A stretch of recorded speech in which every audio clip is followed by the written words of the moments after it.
Our first senior this evening is Layla Alt. Layla is the daughter of Dennis Alt Jr. and Liza Dizek Alt. She is a member of Maggot Cove Gang. Layla's favorite memory was making a press-on glue stick chain after the Christmas parade and placing it across the band hall. After high school, Layla plans to go to college and become a crime scene investigator. Senior Layla Alt.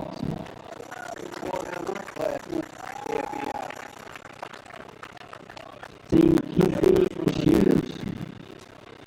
Kinsley is the daughter of Corey and Kim Shears. She is a member of the Maggot Cove Cheer Squad and the Lady Panther softball team is a member of the Bay Club.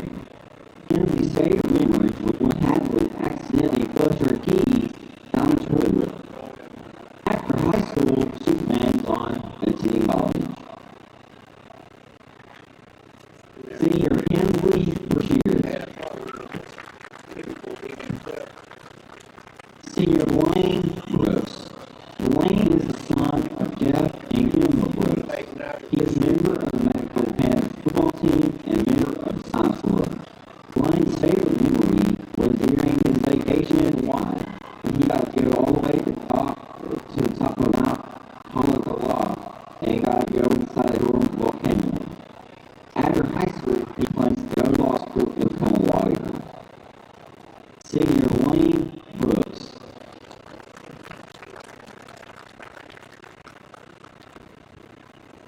Senior Colton Chilcote. Colton is the son of Tim and Leslie Chilcote.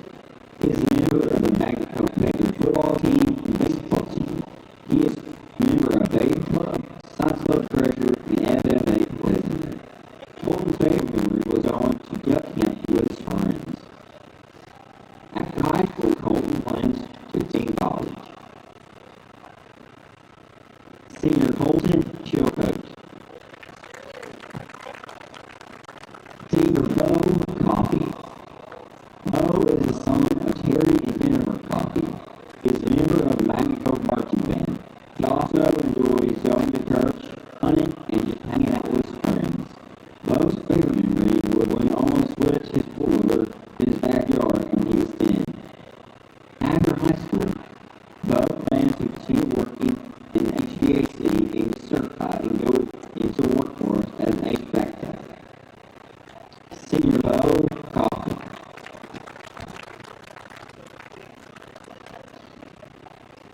Senior Kay Davis. Kay is the son of Jeremy and Erica Davis. He is a member of the Magnet Cove football, basketball, and baseball teams. Kay is also a member of FFA, Bay Club, South Club, and an active member of Social 26 Shared Baptist Church. His favorite memory was when his papa took him to kill his first year on opening morning at youth hunt. And that evening, he took him to another spot where he killed his first pup. After high school, Kay plans to go to college, major in biology, and continue to medical school. Senior Cade Davis. Senior Keith Inslee. Keith is the daughter of Judy Clements and Lake Sheen Clements. She is a member of the Maggot Cove Cheer Squad. Keith's favorite memory was running a mile at track meet and quitting after one lap. After high school, she plans to go to college and become a registered nurse.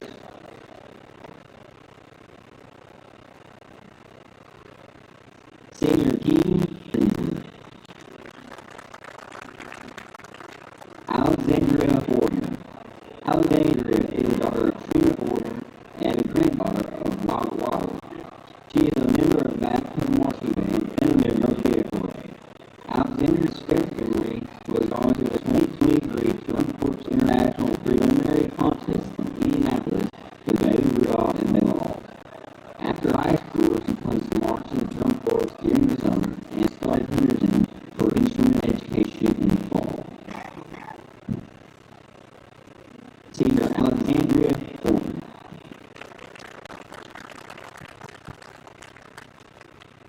Alexa Gangoso.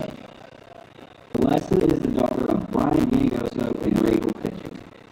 She is a member of the Maggot Cove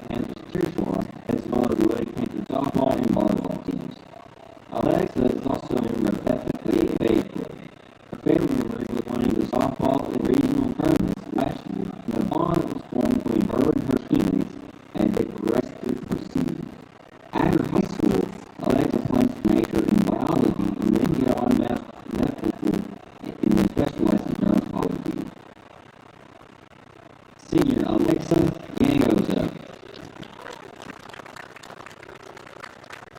Cameron Gaston. Cameron is the son of Barney Gaston and Kelly Worthington. He is a member of the Manitoba Panthers football and baseball teams, as well as a member of Gifted Talented. Cameron's favorite memory was riding in Beverly with Connor and Briar during the COVID year. After high school, he plans to go work for a interview. Senior Cameron Gaston. Luke Harper. Luke is the son of Adam and Melissa Harper. He is a member of the Manitoba Panthers football team and baseball team. Luke is also a member of Buckfield Missionary Baptist Church. He enjoys hunting, fishing, and gaming when he's not playing sports. His favorite memory is being out on Lake Catherine with friends and hanging out on the big old barge. Luke is not sure what he wants to do after high school, and he's open to suggestions. Senior Luke Harper. Mia Harper.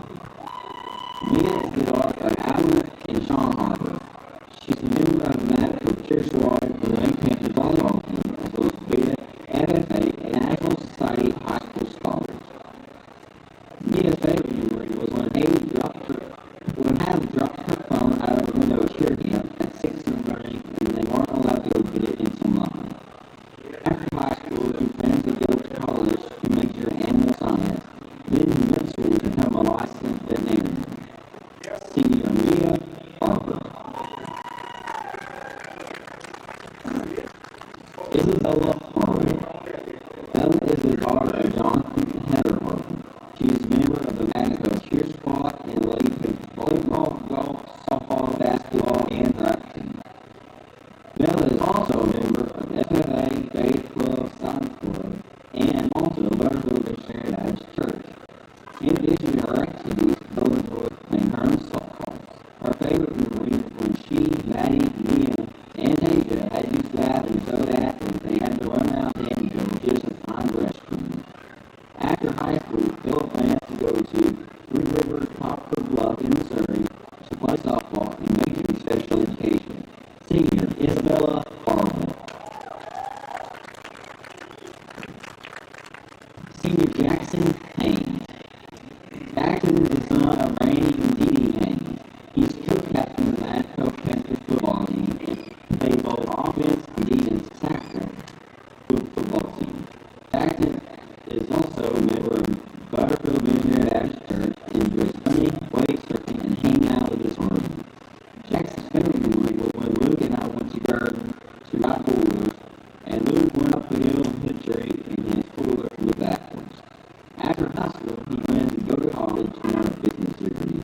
Senior Jackson Haynes. Hadley Harrington. Hadley is the daughter of Dave and Heather Harrington.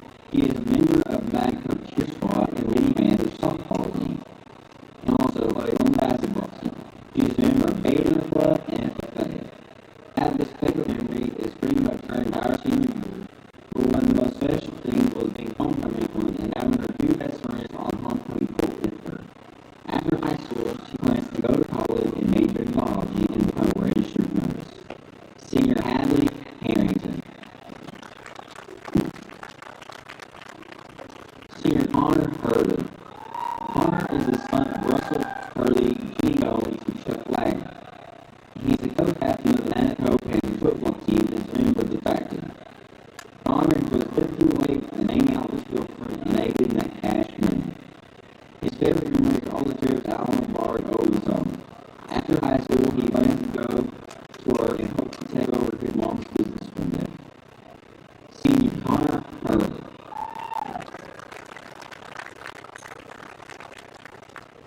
Braylon Kohler.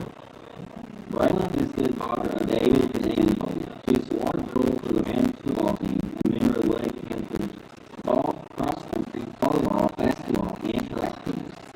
Braylon is also a member of FFA, Beta, Science Club, and a 4-H state officer. She is a member of the CrossFit Church, and she enjoys showing lambs, goats, and cattle.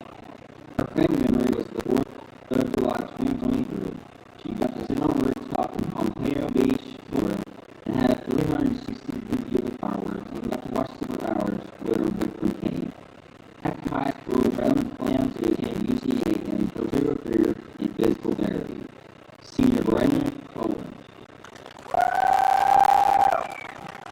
Marley McCutcheon. Marley is the daughter of Cove and Whitney McCutcheon. She is a member of the Manitoba cheer squad, lady-handed basketball, and softball teams, and is also a member of Beta Club. Marley's favorite memory was winning district and regional softball tournaments last year with her team. After high school, she plans to go to college, major in biology, and then attend pharmaceutical school. Senior Marley McCutcheon.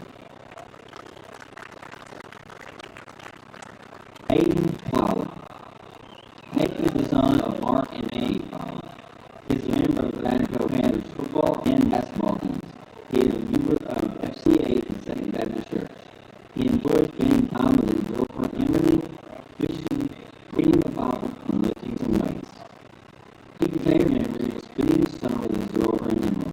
After high school, he would like to become a personal trainer and volunteer coach and work in the ministry. Senior Peyton Fowler. Michael Cove. Michael is the son of Aaron and Jessica Cove. He is a member of the Manitoba handball team as well as the soccer. Michael enjoys doing martial arts. Michael's favorite memory was completing his 8th year of taekwondo. After high school, he plans to play a lot of Xbox.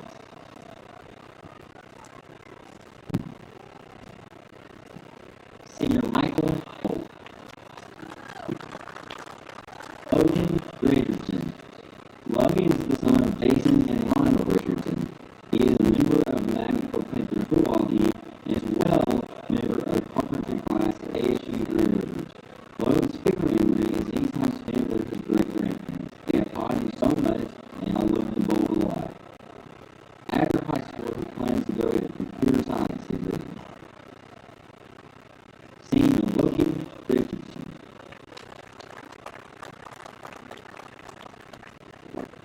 Preston Sawyer. Preston is the son of Terry and Carrie Sawyer. He is a member of the Manitoba Panthers football team. Preston's favorite memory was when he scored a touchdown against Cohen and everyone went crazy. After high school, he plans to go to ASU Green Rivers. Senior Preston Sawyer. Landon Smith. Landon is the son of Travis and Mandy May and the late Kevin Smith. He plays in the Manitoba Panthers football team and is a member of the basketball team. Landon is also a member of Butterfield Missionary Baptist Church and enjoys fishing, hunting, spending time with his friends and family. His favorite memory was communicating the game winning field goal at Gurdon. After high school, Landon plans to continue working for his family-owned business to make heat and air and pursue a career in the trade industry. Senior Landon Smith.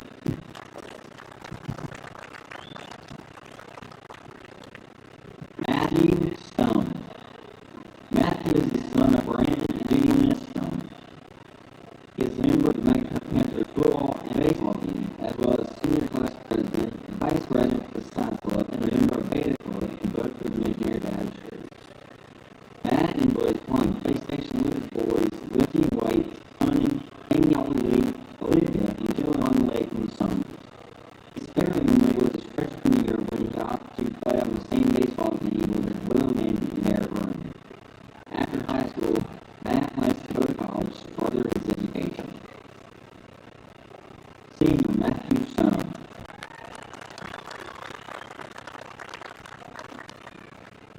Ryder Treadwell. Ryder is the son of Tyson and Jessica Treadwell. He is a member of the Manitoba Panthers football and baseball teams, as well as a member of FFA and the Baptist Baptist Church. Ryder's favorite memory was providing four-wheelers and money at Clearwater every day after practice with the boys. After high school, he plans to finish his degree in majoring in business, take contractor classes, and become a general contractor and work for himself.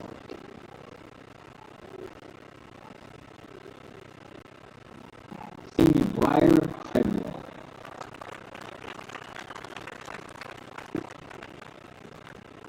Keon Willis. Keon is the son of Keith and Nina Willis and Harley and Ricky Willis. He is a member of the Manitoba Panthers football Favorite memory was when me and Abe were on the roof of my house. When Richie pulled into the driveway so fast, Abe hurried to get off the roof safely, but I waited a second, and then I had to jump from the top of the roof and land horizontally on the deck. Now I got up and walked in the house like nothing ever happened. After high school, we went to go to trade school or junior college for construction.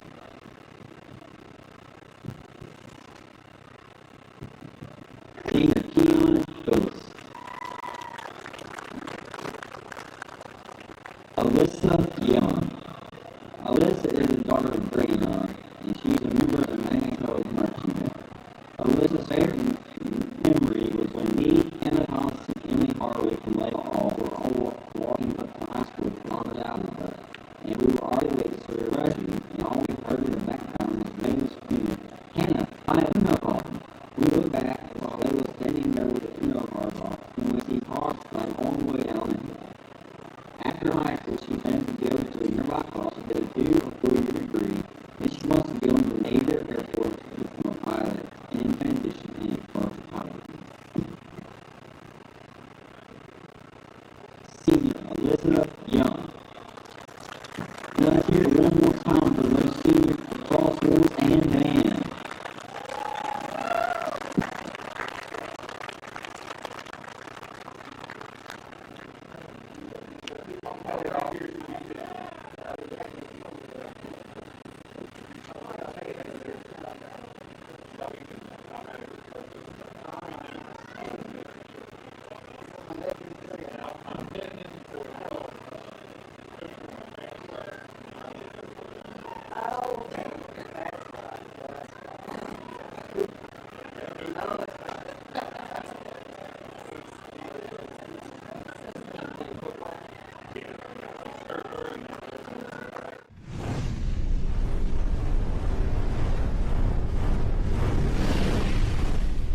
body, administration, and fans of Cove High School attend each of you a cordial welcome. We are pleased that you can be here tonight as our guests. The Cove High School and Prairie High School are famous games night through an agreement entered into by both schools. These two schools are members of the Arkansas Activities Association and abide by the rules and regulations as set forth by the association to maintain and improve high standards of good sportsmanship and their conduct and cooperation with other member schools. The athletes performing here tonight are pretty rival that members of opposing teams. Members of Athletics Athletic Support Team gives us the opportunity to support our team in a very positive way for our peer and encouragement. The officials for tonight's game are referee Gary Lohan, umpire Stephen Marshall, headlines Bruce Burnett, line judge Elder Milton, and back judge Derek Lewis. The officials are people who, by agreement between community schools, are assigned to administer the rules of the game. Their experience and their intent to be qualified and fair part of this friendly interscholastic contest. We will begin our way here in just a few minutes, and just tell we ask you all, please stand. Now, the game will be led by Brother Bobby Goodnight, pastor of Buckfield Missionary Baptist Church. Followed by the Pledge of Allegiance said by 7th Grade Cantor Robert Brown, and the national anthem performed tonight by the Cove High School Marching Panther Band. Let us pray. Father, we come to you tonight. We're just so thankful for this opportunity to be able to gather in this capacity and freedom that we have. Father, we thank you for that freedom. Our hearts are heavy tonight for the people of May. We lift them up to the families of lost ones, loved ones, and those who are recovering. And Father, we just ask you for your love and your mercy and your grace upon them. And also, Father, we lift up Israel too. And Father, we have a hard time wondering how to pray for the enemies of Israel. And Father, we just pray that they would just see you and that they would be changed. Father, we be sure to give you all the honor and glory. Father, I thank you for all these seniors that were here tonight. Father, some were very near and dear in my heart, and I especially report the grace and mercy out upon them as well as they begin to embark upon a new journey in their life. And I pray that they never forget who you are. Father, I ask you to be with us tonight. I pray that we would conduct ourselves in a way that would be pleasing to them. We pray for safe travel for the families on their way back home. Father, we pray for these athletes and cheerleaders and press and coaches as well. Father, we have so much to be thankful for. Here we enjoy and gather in this capacity. Most of all, Father, I thank you for your Son, Jesus Christ. Because of him, we have a way back to you. It's in his name that we make this prayer. Amen.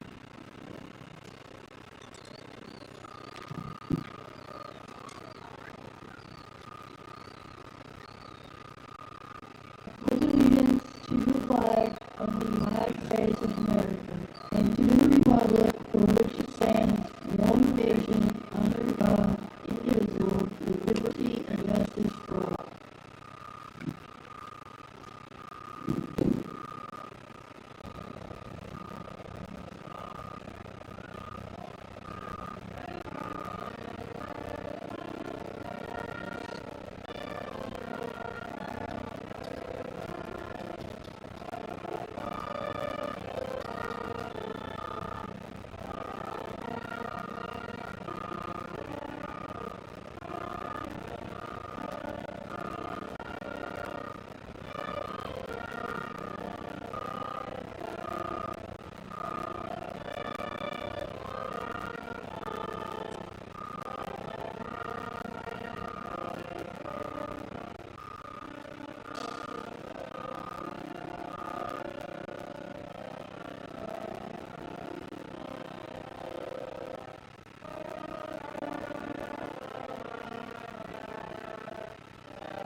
All right.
Good evening, ladies and gentlemen. PPRD Sports here. Welcome you tonight here from Kenneth Hammond Stadium as the Magna Cove Panthers are ready to take on the Paris Eagles.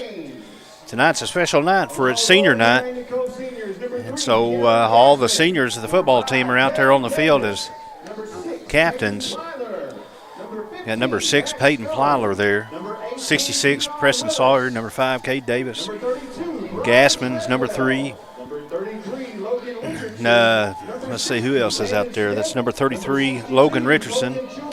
Number 60, Landon Smith. Matt Stone, number 15. Blaine Brooks, number 63.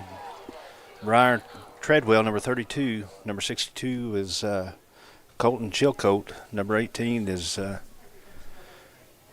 Keon Willis. And the three mains that are going out for the coin toss tonight is 21, Connor Hurley, 50, Jackson Haynes, and number 28, Luke Harper. Attention fans, dark-colored Chevy Traverse, license plate AFT 96A. We got a public announcement here in just a second. Please go to the lower gate. It's a dark Chevy Traverse, license plate number AFT 96A. After that public service announcement, this nice last Friday of October. It's kind of hard to believe that a football season is almost come and gone. This has been the last home game. The Panthers got one more game next week over at Glenrose. And the Panthers have started out strong with 5-0. And they've had some battles between there. And they've got to win out. They got to win at least this game to stay in the playoffs. So as they got the coin toss. They get the ball first. So we missed the coin toss there. So Paris will receive the game's opening kickoff. it looks like Paris is going to receive it to start it out. Magna Cove kicking. So we'll get all this stuff situated, straightened out. We'll get in the rhythm here. Thank you for joining us, and especially want to say thanks to the head honcho, the man that makes it all happen, old Gary Lane with PPRD Sports. If it wasn't him, none of this would be possible. And so he's been faithful and dedicated to try to be here and to make sure everything runs smoothly. So hats off to him and a great appreciation for his willingness to stay hooked up. As the Panthers come out of the gate, we hope they come out swinging tonight. It's going to be a surreal night for them. They honored, I believe, 27 seniors with all the fall sports between football and cheerleading, volleyball, and golf and cross country. It's a good class there.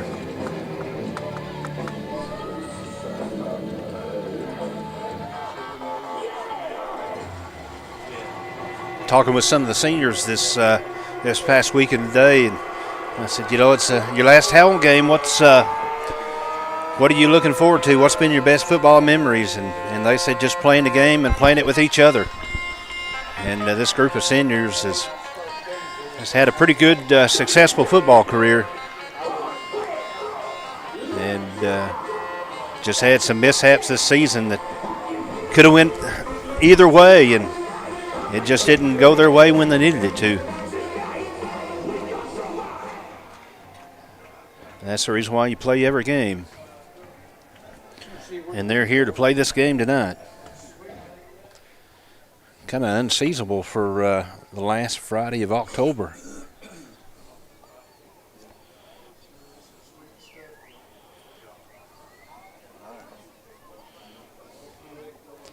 So the game time temperature is about 74 degrees, but it feels like 80 right now.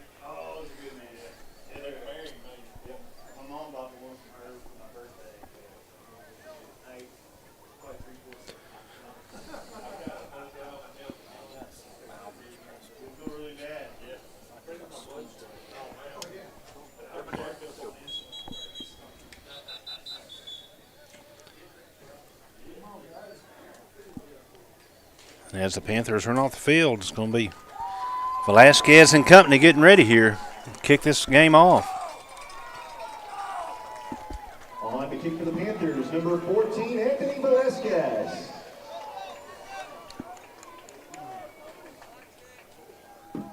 Back deep for Paris, number 4, Dax Baumgartner, and Mason Urich.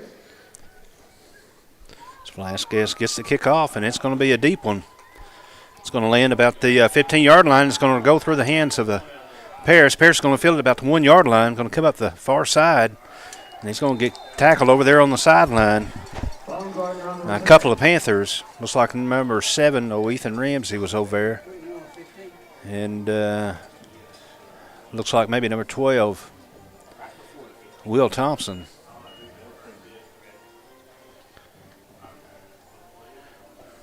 That's who we're going to say it was anyway.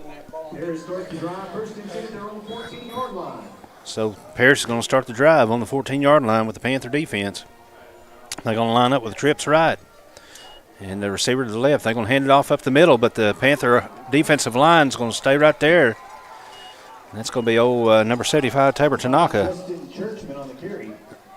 And that wasn't necessarily a textbook tackle, but whatever works. They're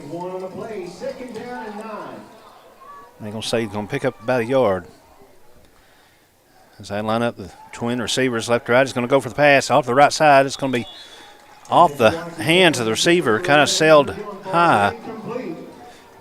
It looks like maybe Matt Stone over there on the coverage and Cade Davis. I'm going to say, Luke come up to cover there too.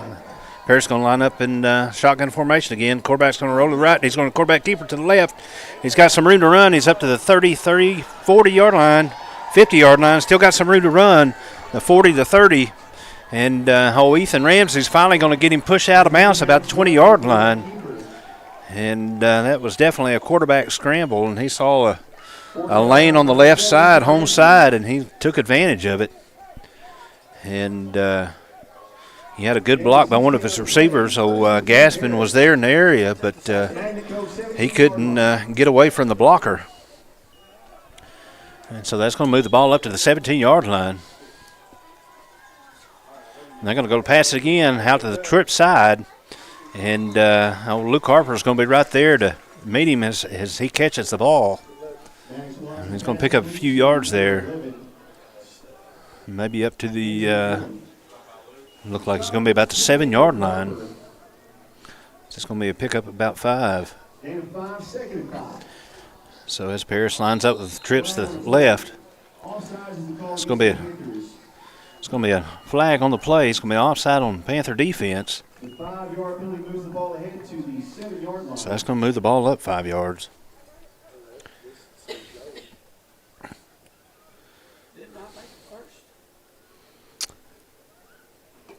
And so Paris is going to elect to line up in the trips left, receiver to the right. And the flag, the snap was off, but it was a false start on the offense, and so that's going to blow that play dead and back it up. So pretty much offside penalties, defense and offense. Penalty moves the ball back to the 12-yard line. Second down. It's going to be 2nd and 5. Panthers going to have to hold strong. It's going to be another pass. It's going to be a slant to the receiver off to the right, and he's going to catch it and take it into the end zone. So Paris is going to make the first score of this game with 10:27 to go in the first quarter. And had the trips left and receiver to the right, and receiver slanted to the inside and was able to make connection. Paris is going to line up for the extra point. The ball's going to get up. It's going to get through the uprights, and so they're going to say it's good. So that's going to bring the score to 7. And so Paris draws first blood here. And the notable play was that quarterback scramble. That's really what kept all that drive going and electrified.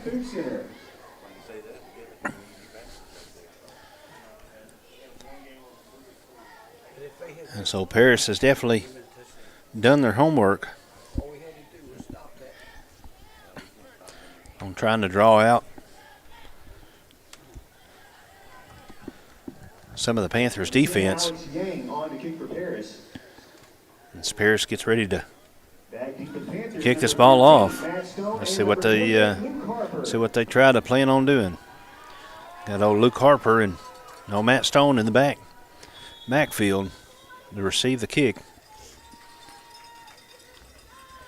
And they're going to kind of kick it up. It's going to be Harper's going to take it about the 20-yard line. Harper's going to try to cut the middle. It's got a seam up to the 40, the 45, and he's going to get brought down by a couple of Eagles there. But he's going to be able to pick up about 25 yards on the return. And let's see what the Panther offense has got in store here as head honcho Dean Adams gives Briar Treadwell the play call and takes it into the huddle. As Ballantyne and company gets ready to start their first drive of this game. It's going to line up and hand it off to Stone up the middle. Left side. I apologize, that's not Stone, that's Tugwell to start this game. My apologies to that young man. As old Keon Willis brings in the next play call. Keon's going to line up on the far side in the receiver spot with Harper and Tugwell in the backfield. Ballantyne under center is going to hand it off to Tugwell. Tugwell's going to cut the right side. He's going to try to find a seam to cut out, but Paris defender was able to get him by the shoestring and bring him down before he broke the hash. He's going to pick up about 4 yards there. So it's going to bring up 3rd down for the Panthers as they cross midfield. As Gassman comes in and brings the play, he's going to line up in the receiver spot on the home side with the same set, and Harper and Tugwell in the backfield is going to toss it off to Harper. Harper's to the right side, the 45, the 40, and he's going to get brought down by a Paris defender almost to the 35-yard line. They're going to say that the ball was about the 37-yard line. But it's going to be enough for the Panther first down. As the offense keeps this drive alive, Willis lined up in the receiver on the far right side. Okay, Davis in the slot. Going to toss off to Tugwell. Far left side, he's going to try to cut out and get about 5, maybe 10 yards as he tries to break to the sideline there. Let's see where they mark it. It looks like it's going to be just short of the first down marker. And it's going to be about a yard short to bring up second down for the Panthers.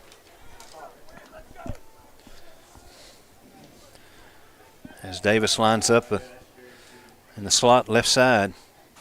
Harper and Tugwell in the backfield. Going to hand it off to Harper. Harper's going to try to cut left side. He's got some room to run up the left middle. And he's going to pick up enough yardage for the first down and then some more. It's going to move the ball up to about the 18-yard line. It's going to be first and 10 with 18 to go.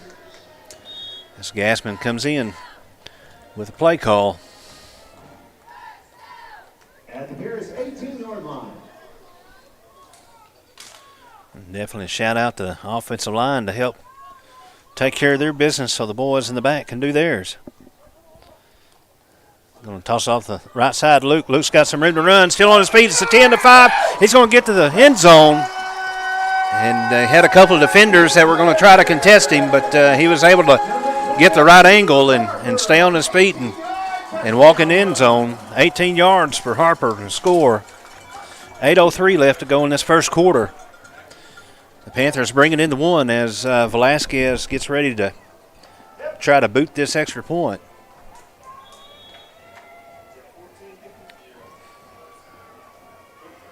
Got Ballantyne hold it for him. Velasquez is going to get up, and he's got some leg. And it's straight, and it goes through the uprights, and so the Panthers are able to draw second blood and tie this ball game. 8:03 left to go in this first quarter, and the ball game's tied at 7. So we'll be back in just a moment.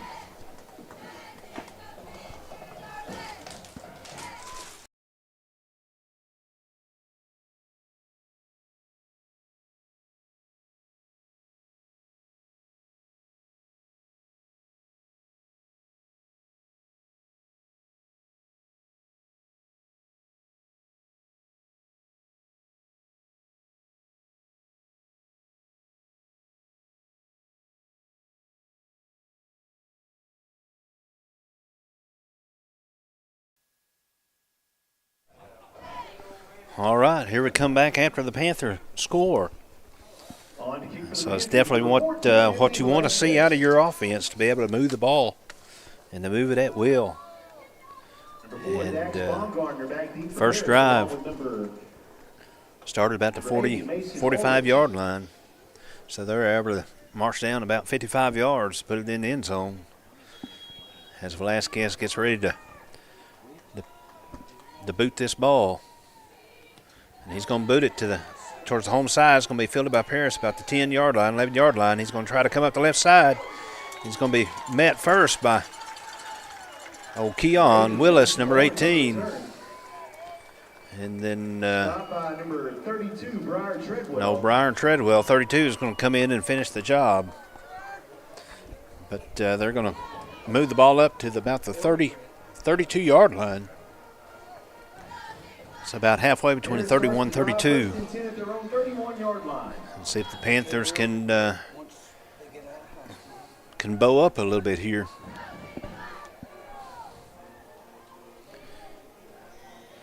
As Paris lines up and the trips right, they're going to elect to pass it. Going to pass it to that screen.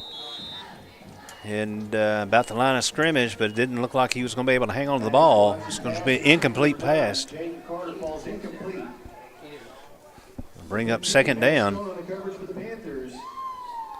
Old senior Matt Stone there to help keep that from developing. The Eagles are going to line up and the trips right. One close to the home. Second down and 10. Quarterback shotgun formation with the running back. Going to go to the right side. He's going to try to tuck it and run again. Left side. Almost like it was designed, just like the last time. He's going to get past Cameron Gassman, and he's going to get tripped up, but looks like old Willis maybe. And That may be a design play. As they're able to, quarterback looks to the right to pass and then tucks it and rolls to the left. And they're able to bring it up to about the 25-yard line. So the same formation. Quarterback's going to roll the right, and he's going to pass it this time. He's going to get his receiver over the right side. Maddox watches pass, completes number 4, Dax Baumgartner. Looks like old Keon Willis was out there on the coverage to keep him from getting any more yardage than where he caught the ball. It's going to bring up 2nd and 3. As the Eagles line up in the same formation, trips left. Receiver to the right. It's going to be a quarterback keeper off to the right side. He's going to get past the first down. And it looks like old Matt Stone's just going to kind of sling him out of bounds. And but it's going to be enough for the Eagle first down.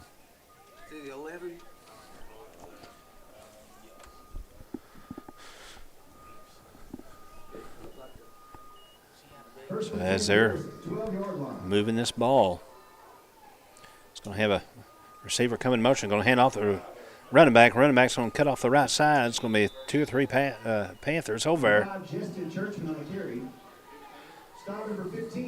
Looks like going to be old Matt Stone make first contact.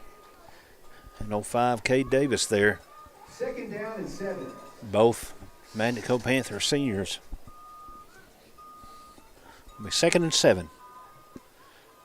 As they're going to roll back the pass. The quarterback's going to be in trouble.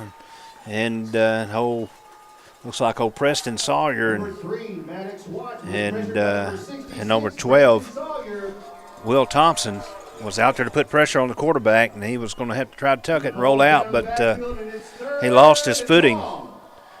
But that was enough to lose about 6 or 7 yards. It's going to bring up 3rd and 13 for Paris. Paris is going to have to take a timeout because they want to talk about it. 5:53 left to go in this first quarter. First timeout of the game. And we'll take this timeout with them. Here on the home side by the entry gate, there are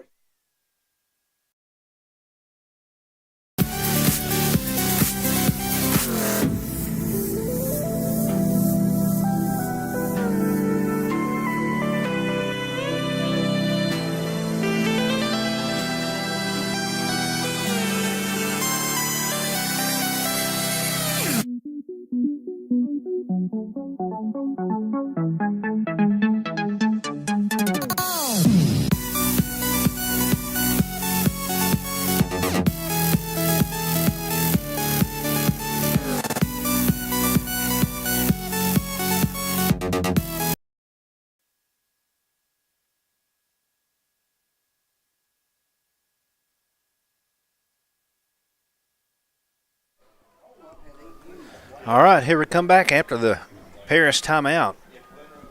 After the major loss on the last play, Paris took a timeout. It's going to be 3rd and 13 on the 19-yard line. The Panther defense is going to have to bow up some more. They're going to come back to pass. They're going to get through, and he's going to get through the hands of one of the Panthers, but he's not going to get far.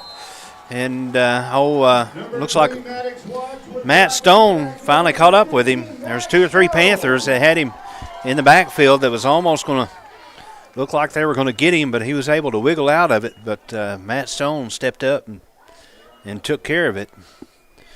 And it's going to be another loss, about a loss of 8. It's going to be 4th and 21 for the Paris Eagles. And it looks like 22-yard line. Paris is going to line up for a field goal. The kick's going to be from the 30-yard line. Ball is up, and the kick is up, but it looks like it's going to fall short. And it does. It just falls short of the crossbar.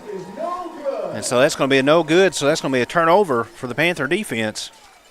And the last 2 plays, they were able to, that defensive line and linebackers were able to penetrate the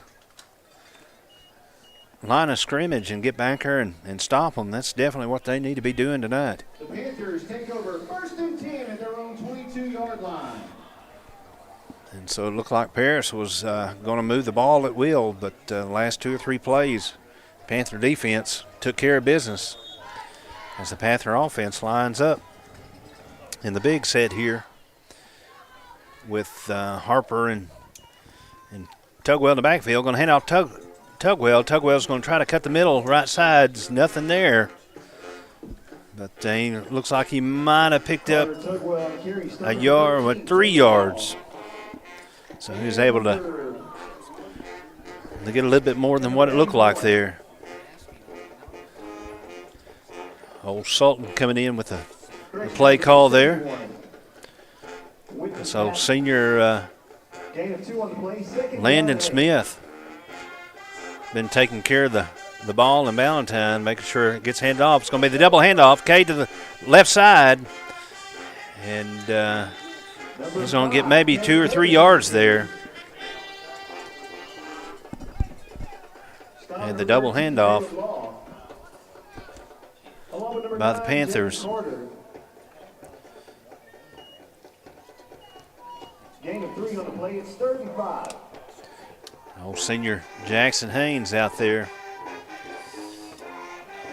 lining up in the guard position. It's Valentine and company get ready for this play. Valentine had a couple of hard counts, tried to draw them off sides. On this 3rd down, he's going to hand it off to Tugwell. Tugwell's going to cut the middle, and he's going to get enough for the first down, but there is a flag on the play. Carter Tugwell carries the Magnet Cove. First down. There's a flag on the play. He had about a yard good for the first down, but there was a flag that come in towards the end. You would think that it's going to be on the defense, but we'll see. The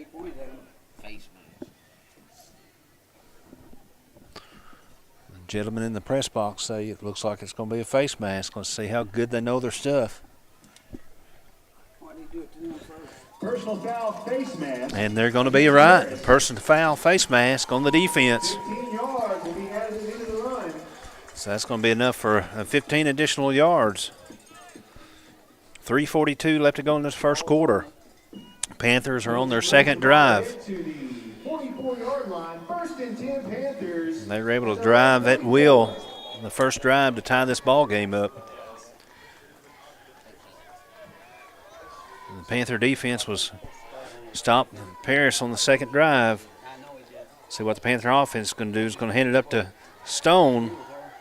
Stone's going to keep his feet off the left side, the 45, the 40, down to the 35, and he's going to get out of bounds. And it looked like he was going to get 2 or 3 yards, but he was able to kind of wiggle and push his way through the tackle and pick up another first down for the Panthers. They're going to say it's about a 19-yard pickup there for Stone. As Gassman comes out to line up and on the receiver position, the home side. Looks like Stone and Tugwell is going to toss off Stone. Stone's going to come to the right side, try to cut back in. Going to pick up another close to 10 yards. That's going to be short. That's going to be enough. Enough for another Panther first down.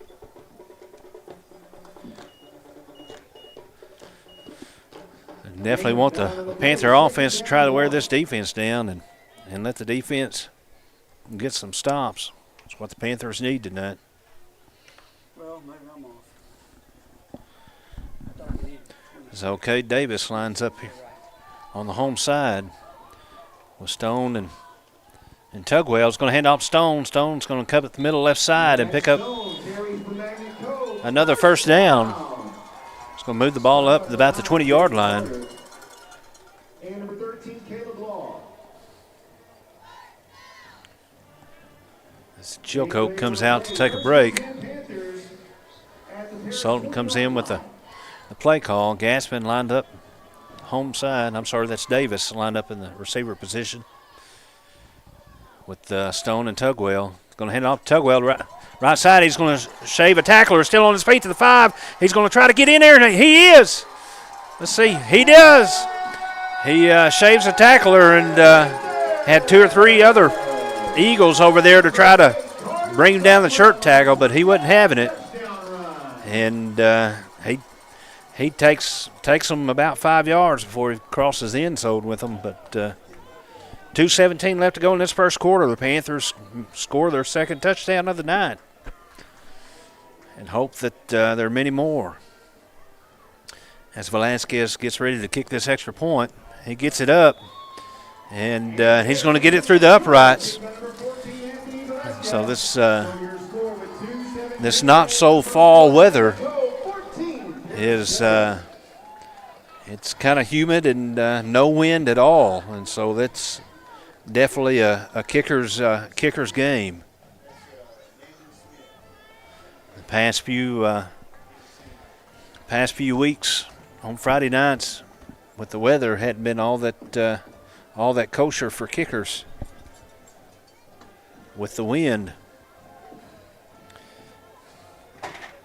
I was talking to old Colton Chilcote this afternoon, and one of the memories that he was talking about had to do with the kicking game a couple of years ago when the Panthers went down to Gurdon and kicked the last second field goal, and the wind was blowing that night, and Velasquez got just enough of it to get it through, and the Panthers able to win that ball game. As Velasquez gets ready to tee this ball off. He's going to get it kicked off, and it's going to be fielded about the 10, 11-yard line once again. Pierce going to try to take it up, and okay, Davis is there, and about the 23-yard line, and Cade's able to wrestle him down.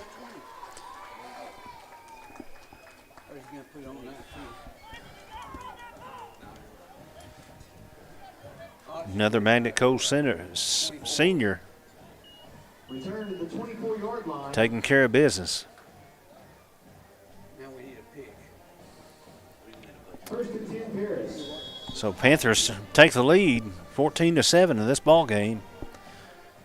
Paris is going to take over on the third drive with 2:12 left to go in the first quarter. Line up with twin receivers left and right side. Quarterback going to hand it off to the running back up the middle, and he's going to get maybe a yard or two before he's met by a couple of Panthers. Looks like old Luke Harper's there for the stop. Number 52, that's old River Williams. Gain of 2, second down and 8. A couple other Panthers that we will not be mentioned. Quarterback's going to roll off the left side, but he's not going to have anything, and he's going to get kind of hog-tied by the Panther defense. Oh, Preston Sawyer, another Magnet Cove senior. I'll tell you, Preston's one of those kids that he gives it all that he's got, and he plays with intensity and with attitude. And sometimes it might get him into a little bit of trouble. But on plays like that, that's what you want. Big loss for the Paris Eagles. Paris is going to go to try. It's almost going to be picked off. And Will Thompson got in the backfield and was able to put pressure on the quarterback and hit him as the ball was being released. And Luke Harper tried to bat the ball up, and he batted it high enough in the air that nobody get to it. Keon Willis was over there, but he needed about 5 more yards for that ball to be in the air in order to come down with it. So it falls incomplete, but it's going to bring up 4th down for the Paris Eagles on their own 14-yard line as they line up in the punt formation here. And they're going to get that ball punted off, and it's going to land about midfield. And the Panthers going to elect to let it roll dead. And it rolls to about the 44-yard line. So the Panther defense took care of business there. And they're going to take over on their third possession on offense with 48.2 seconds left to go in the first quarter, leading 14-7.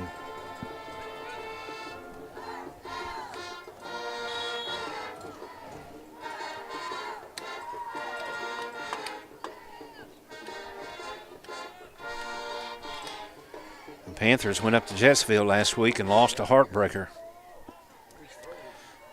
And but that's the way it goes sometimes. Valentine's going to take it and toss it to Harper. Harper's going to try to pick it up. He kind of bobbles it and puts it on the ground, but he's able to pick it back up. But he's going to lose about 5 or 6 yards as a result of it.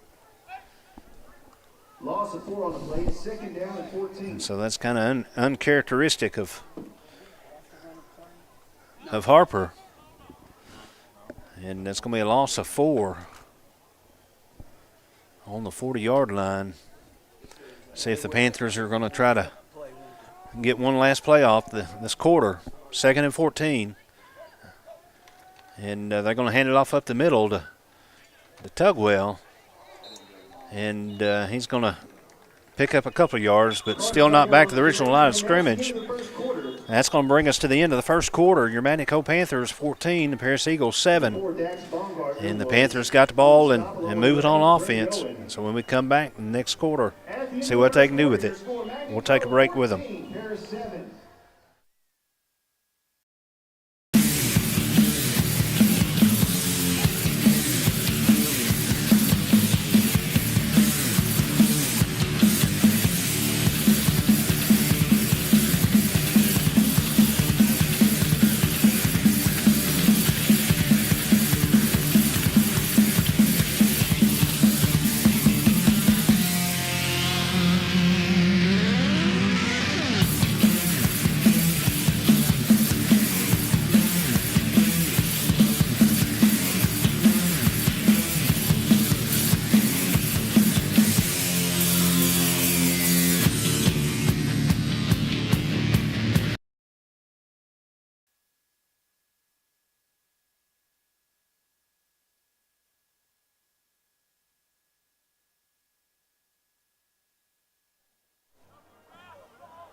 Once again, we thank you for joining the PPRD Sports here at Kenneth Hammond Stadium on senior night tonight.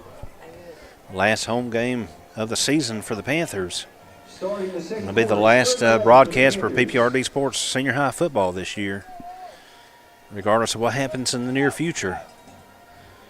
As the Panthers start the second quarter with maybe design or maybe a little confusion, but the Panthers are going to have to take a timeout here and discuss it.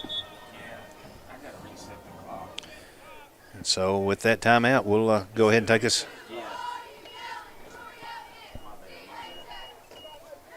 We'll take this timeout with them.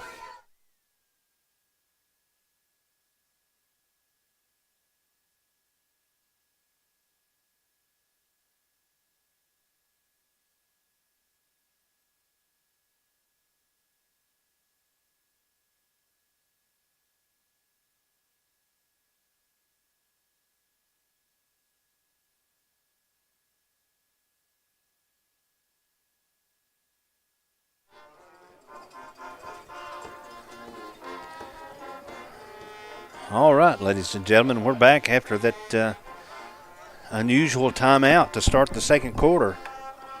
And so the Panthers started the second quarter and called a timeout for the play got off.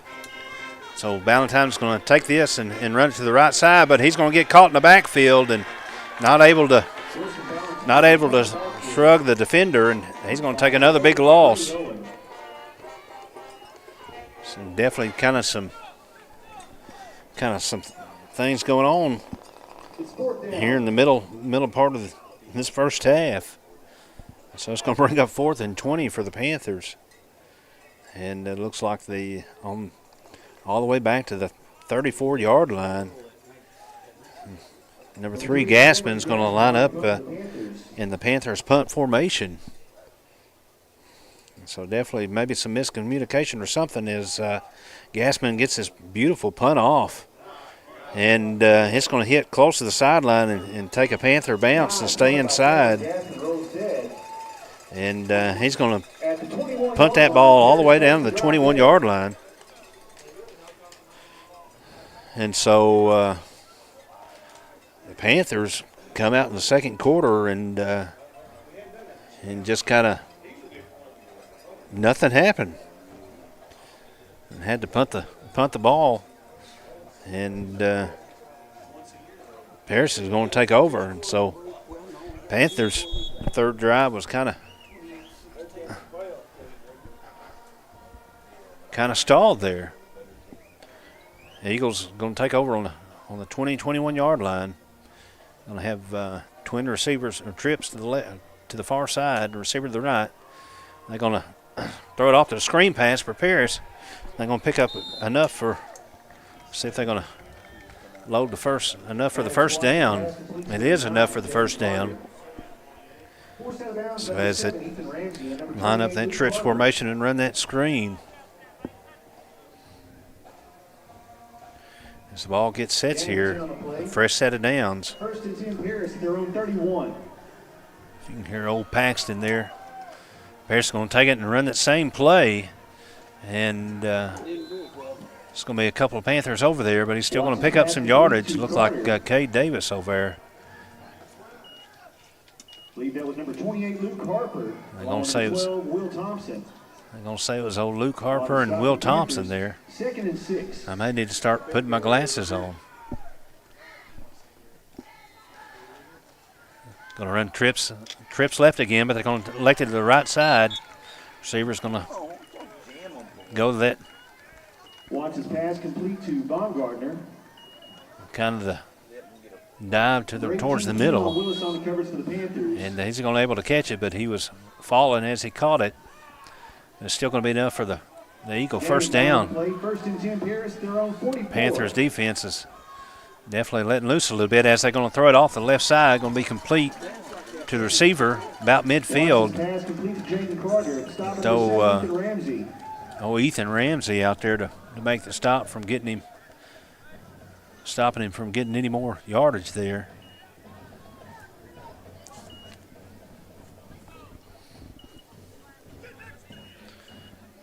As they got to reset the ball here, trying to swap balls out. Second down and 6. It'll be 2nd and 6 for the Eagles. As they're going to elect to pass it in. They're going to go deep, and he's got a man wide. But he overthrew him, thankfully. And I don't know what was going on with the Panthers secondary. If they were just trying to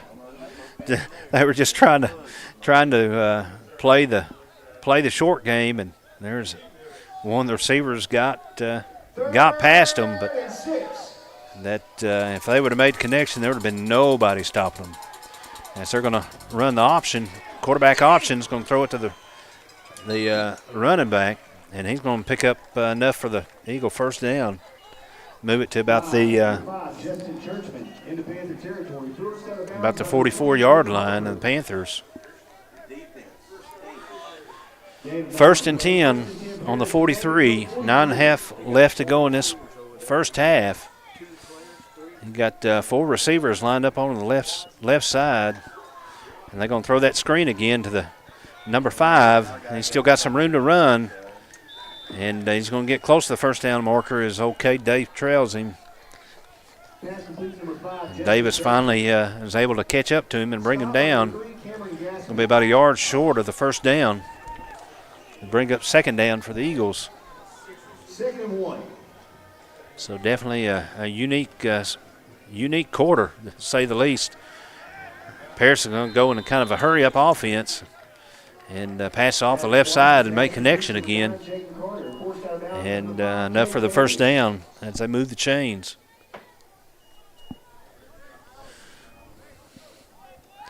Got Thompson and Chilcote and Sawyer and Tanaka there on the defensive line. They're going to hand it off up the middle, and he's going to be able to find a hole. And the Eagles are continuing to move this drive. As they move up to the about the 14-yard line. 1st and 10. So as they got had receivers, tripped receivers on the left side, and looks like it's going to be blown dead. It's going to be a false start on the offense. And so that's going to stop the Eagle drive, give the chance the Panther defense take a little breather and move them back. 5-yard penalty moves the ball back to You definitely take whatever you can 20-yard line. to get them moving back. But 1st and 15. so it's going to bring up 1st down and 15 on the 20-yard line. And so it's going to be a quarterback keeper. He's going to roll to the right side. He's going to try to find a seam and get up the middle. And he's going to try to hop through the line of scrimmage, and he's going to be able to pick up about 5. So he's going to pick up those yards that they lost there. It's going to be about the 16-yard line. 2nd down. Trips far side, receiver the near side, running back and quarterback. But Paris is going to have to take a timeout and talk about it. It's going to be their 2nd timeout of the first half. With 8:18 left to go in this first half, the Panthers still on top, 14-7. But the Eagles are driving. We'll see what happens when we come back.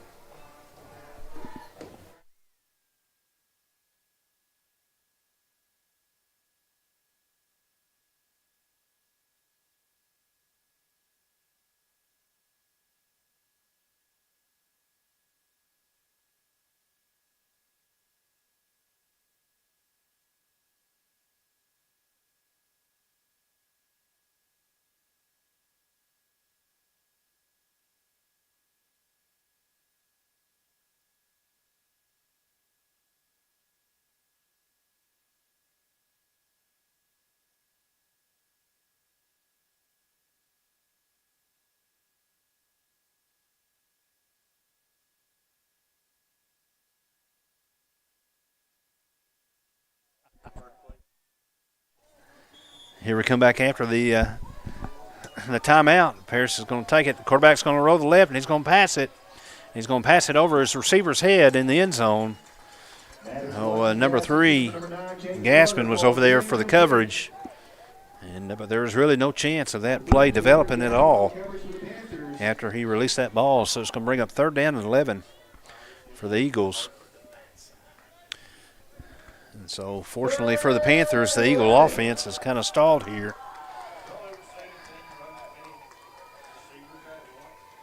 And they're going to run trips left, 1 to the right. Quarterback and running back in the backfield. They're going to flush him. He's going to try to run. He's going to shug off two, and 2 of the Magna Cove defenders wasn't able to stop him, and he was able to waltz it right in the end zone. Can't tackle what you're not looking at. And so the Eagles are going to bring this game and an extra point away from tying it up. Number 10, Alex Yang, on to attempt the extra point. So he was able to make some moves there as the extra point's up and through the uprights. The Eagles going to tie this ball game. The quarterback's been able to make several moves tonight that Panther defense hadn't had an answer for. And so it's a tie ball game. And we'll pause for just a minute as they get ready to make the transition. Seems like when we stop them, we stop ourselves.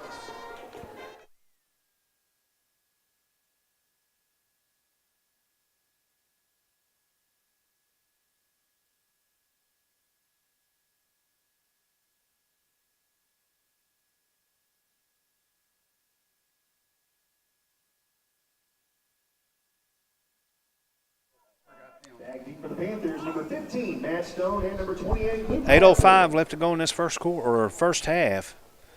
And Paris just tied this ball game up at 14.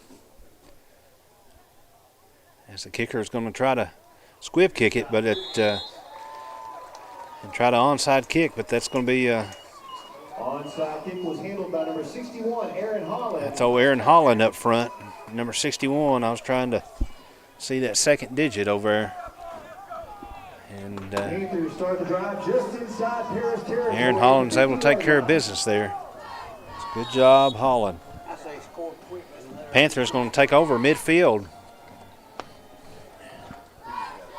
It doesn't get much more midfield than what it is right now. 8:05 left to go in this first half. The Panthers got 50 yards to go. As Valentine's lines up, he's going to hand it up to Stone. Stone's going to try to cut off to the left outside, but he's going to be met in the backfield. He's going to lose maybe 3 or 4 yards. And he just wasn't able to cut to the outside. Loss of 3 on the play, second down and So those 13. boys tried to cut it outside to get the seam. But they've been stopped a couple of times. As Willis lines up as a receiver far side the press box here. Going to have Tugwell's going to come into motion and is going to toss off the Tugwell. Tugwell's going to cut up the right side, but he's going to get met back to the line of almost the original line of scrimmage. Carter Tugwell It's going to pick up about 2 or 3 yards. It's going to bring up third down for the Panthers. Stop number 52, Keller Holler. Still trying to work back to the original line of scrimmage as Gassman comes in with the play here. Third down, 11.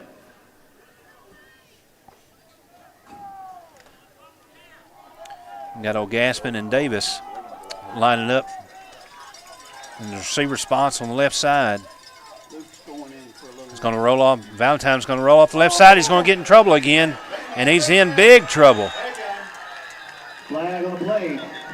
But there's going to be a flag on the play. For 71, Whitman Patton. He's showing.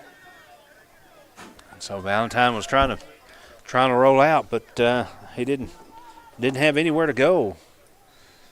And he's going to lose some 8 yardage, depending on what the flag is on the play.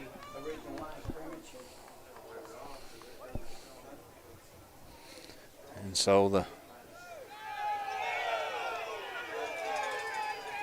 Face mask is the call against. and it's going to be a face mask on the Eagles. And so that's going to help nullify that big loss and bring it back to What are you doing? Mark the yardage off. What?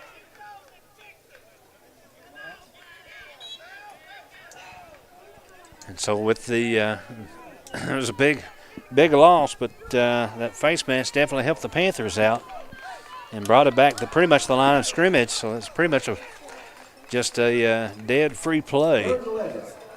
It's going 3rd and 11 for the Panthers. So they line up with Tugwell going to come off the and going to head off Stone left side. Stone's got some room to run, and so Tugwell went to the far side in motion. And Valentine handed off to Stone. Stone cut back to the left side and was able to pick up enough yardage for the first down and move the ball up to about the 28-yard line. So that's definitely a breath of fresh air of what the Panthers needed, especially keep this drive alive. And so we get down to the 6-minute mark. Valentine's going to toss it off to Tugwell. Tugwell's going to come to the left side. There's going to be a flag. 2 flags come in on the play as Tugwell wrestles to stay in bounds and try to pick up some yardage to about the 28-yard line. But it's going to be a holding call on the Panthers, and so that's going to nullify that run.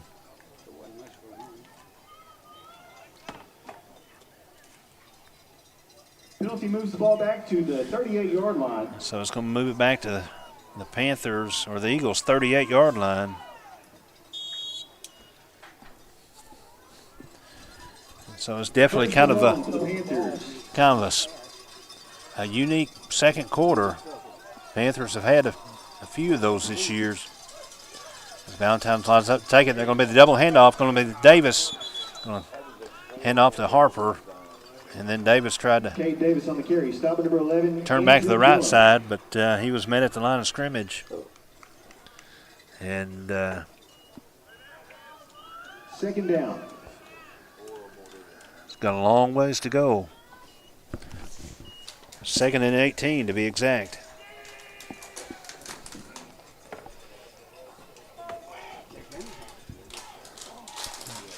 coming down to the 5-minute mark here in the first half. We got Harper in the backfield. Tugwell's going to go into motion, going to elect to pass it. And intended receiver for the Panthers going to the center of the field towards the goal line was Willis, but pass was incomplete. Wilson Valentine's pass to number 18, Keon Willis, falls incomplete. It's third So it's going to bring up third down. 3rd and 19 on the 37 for the Panthers as Gaspin brings the play call in. Gaspin's going to line up on the home side in the receiver slot. Tugwell and Harper in the backfield. Valentine's going to roll out to pass on the right side. He's going to throw it, and he's going to throw it just shy of where his receiver, Cade Davis, was intended for. And the defender had the position, and Valentine's pass is going to be intercepted on the 10-yard line. And so Paris stopped the Panthers with a turnover on the interception. Paris takes over 1st and 10 on the 10-yard line. There's 4:49 left to go in this half. And the Panther defense is going to have to come back on the field.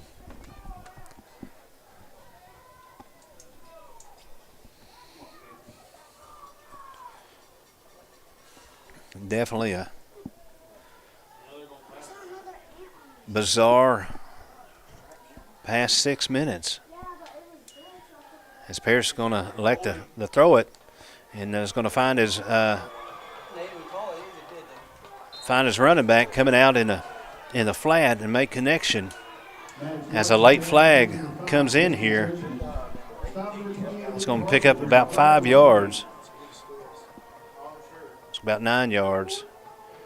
But there's going to be a dead ball foul on the Panthers.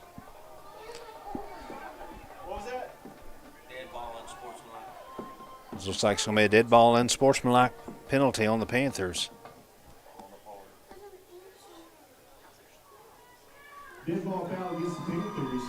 And so that's going to increase the effectiveness of that play.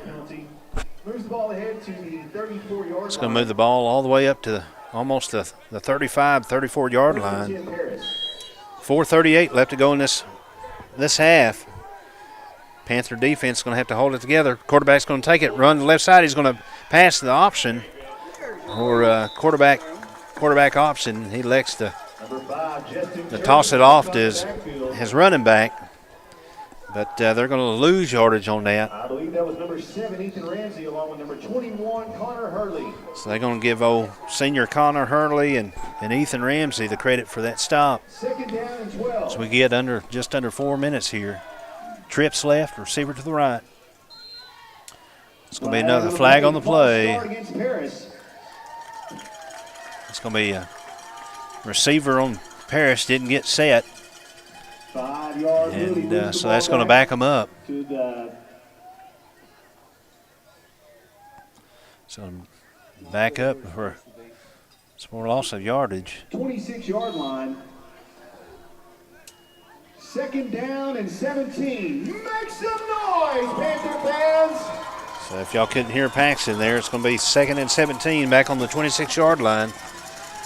Paris quarterback's going to roll out to the left side. He's going to try to pass it. Now he's going to tuck it. And it'll be one of the Panthers come back from behind him to stop him. It's going to be number 28, Luke Harper, looks like. No, I'm sorry. That's going to be that's old Preston Sawyer running back here.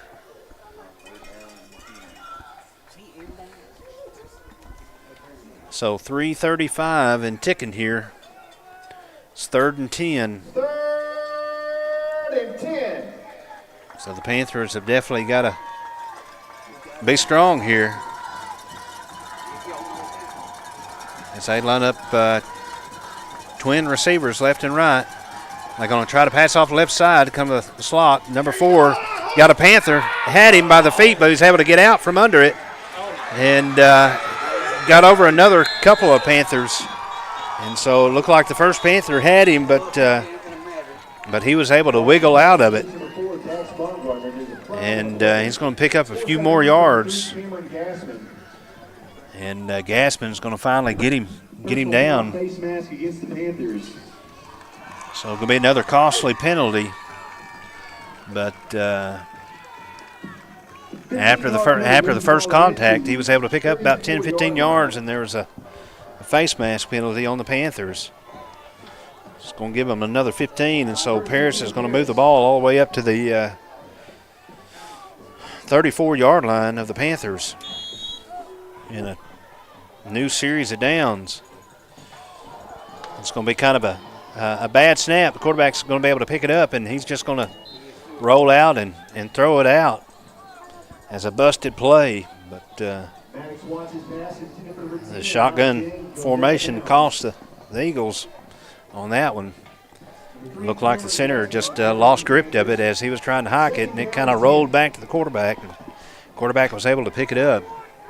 Trips left, receiver to the right. Quarterback and running back in the backfield. Quarterback's going to look to the left and throw it out about the line of scrimmage to his receiver. But Ethan Ramsey's going to be there and wrap him up, and he's not going to pick up any gain after the catch. And it looks like it's going to bring up 3rd down and 11. So the Panthers are still trying to take care of business here. No gain on the play. 3rd and 10. So under 2.5 left to go in this first half. As we got twin receivers left and right. Quarterback's going to roll out to the right side. He's going to throw it. Got a man kind of deep. And Keon Willis was there for the coverage, but the ball sailed out of bounds. And so there's no play on the ball. And so that's going to bring up 4th down and 11 for the Eagles. Let's see, they're on the 35-yard line. And they're going to elect to go for it, 4th and 11. So the Panther defense has definitely got to hold strong here. Make some noise, Panther So as they come up, we got trips right. And looks like quarterback's going to roll out to the right middle side. It's got number 9, receiver right up the middle, uncontested. It's about the 15-yard line. He's able to make the catch, and Cade Davis is there, but couldn't get there till after the catch was made. But Davis was able to bring him down. But they're able to move the ball up for the 1st down. It's going to move the ball up to about the 9-yard line. It's going to be 1st down. 2 minutes left to go in this first half. Paris has only got 1 timeout left. So hopefully that those 2 timeouts they've already taken, hopefully they wish they had them back right now. Quarterback's going to be quarterback keeper is going to try to the right side. He's going to cut back to the left side, still on his feet. He's going to get past 2 Panther defenders. And there's going to be another Panther there to be able to push him out of bounds before he gets any more closer than what he did to the end zone. Looks like he's going to move it up to the 4-yard line. Cade Davis is able to get over there and get him out of bounds. We've got 4 yards. The Panthers defense has got to hold strong here. It's going to make quarterback keeper left side. It's going to roll to the ends. He's going to try to dive for it. And they're going to say that he got over. So he went off the left side, and there were some Panthers over there, but he leapt like Superman and was able to break the pylon for the Eagles to score. And pending the what they're fixing to do here, it looks like they're going to line up for the extra point. 1:33 left to go in this half. The Eagles take the lead. And the snap up and the ball's up through the uprights. It's going to be good, so that's going to bring the Paris Eagles scored a 21, and they're going to take the lead by a touchdown and extra point, 21-14. The Panthers got a minute 33 to do something with it. And they got 2 timeouts as well, so we'll see what they can do when we come back after this break.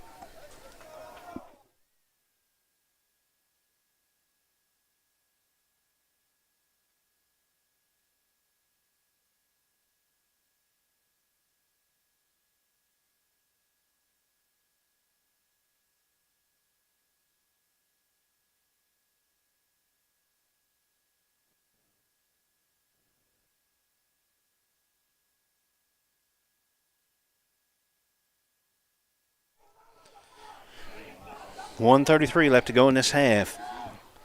Paris is able to march down the field after a series of 10 minutes of unfortunate events. Pretty much sums up the whole second quarter. Halloween's not supposed to be till next week, but it's definitely kind of some things going here as Paris lines up to kick this ball. They're going to kind of line drive kick it, squib kick it. It's going to be picked up, looks like, by Ethan Ramsey. Ethan's going to take it about the 25-yard line and bring it up to about the 35, so he picks up about 10 yards. So the Panther offense is going to take over on the 35-yard line with a minute 29 left to go in this first half. And Panthers start the drive first and 10 from their own 35-yard line. Treadwell comes in with the play as the Panthers break the huddle. As Ballantyne and company get ready. Looks like Harper and maybe Stone in the backfield. Going to hand it off to Harper up the middle. He's going to pick up about 5 or 6 yards. Luke Harper on the carry. And going to bring up second down as the clock continues to run here.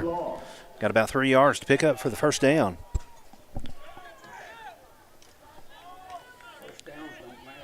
Second down and 3. As the line up the same formation, the receiver out the far side. Going to roll out Ballantyne. Ballantyne's going to find Harper in the flats, and he's going to be able to get out of bounds and get the first down. It's going to be pretty close.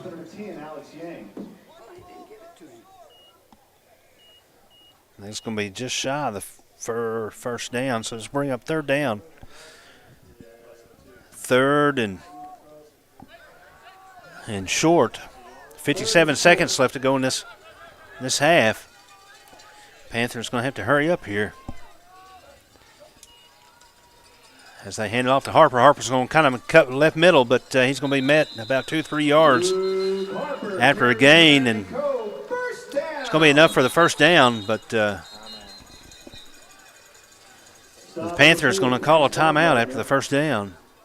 It's going to be the second timeout for the Dean Adams and company. Got one left. 52.2 left to go in this half. See what the Panther offense can dial up.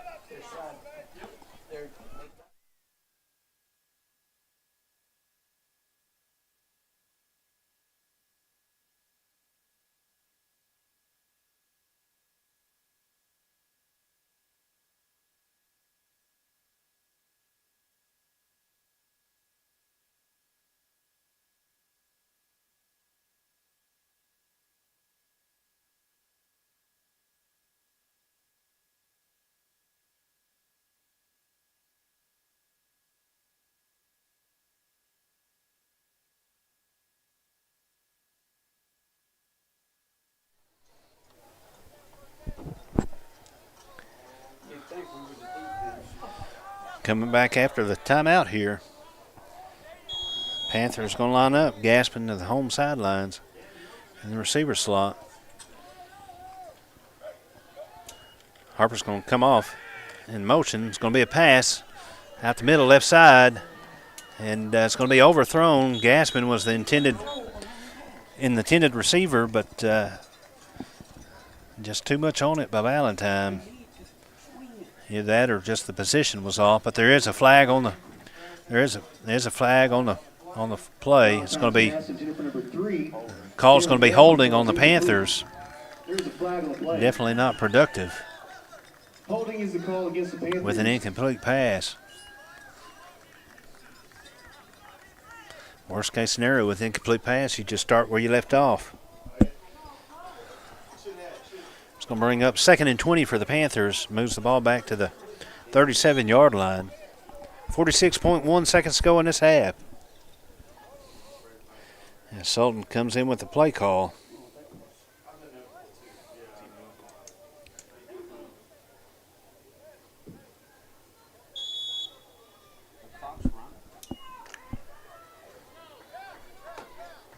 First and 20.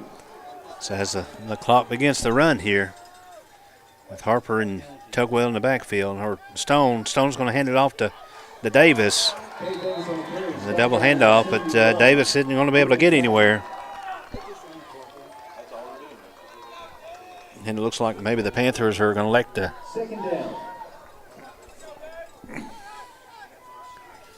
let this clock run down. Try to get one last play off. So they line up in the big formation. 8 seconds left. It's going to be the final play. Valentine's going to roll out. He's going to throw it to Kay Davis, but he's going to throw it short, about the line of scrimmage or so, and it's going to fall short. 3 seconds left. Going to be enough to get another play off, but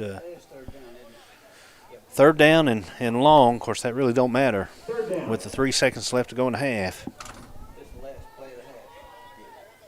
So as Willis brings in the play call as they break the huddle.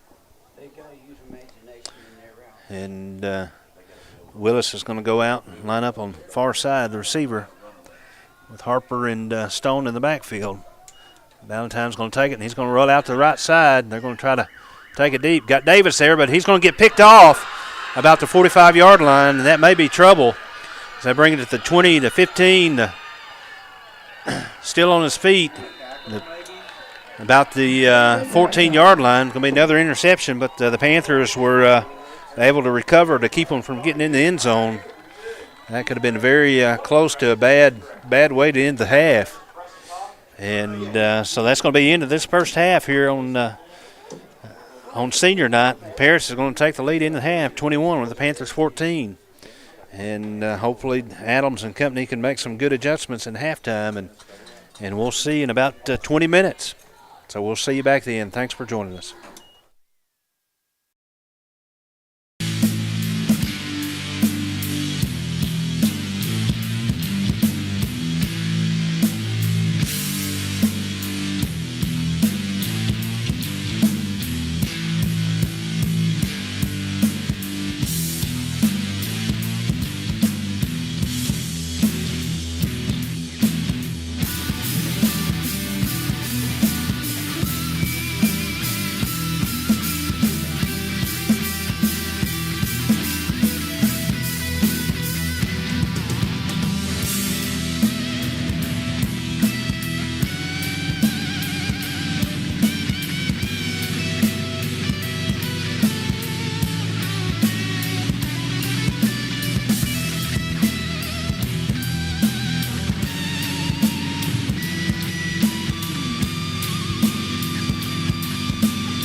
Agent 54, report to HQ.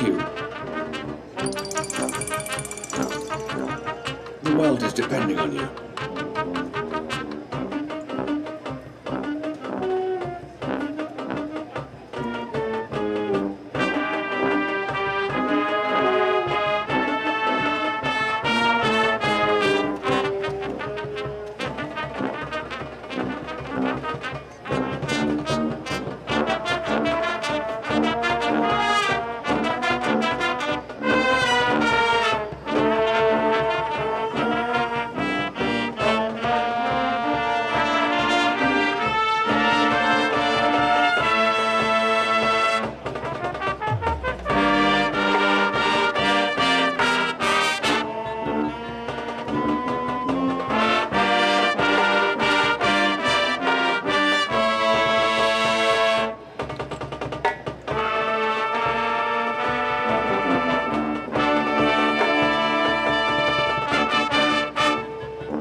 This message will self-destruct.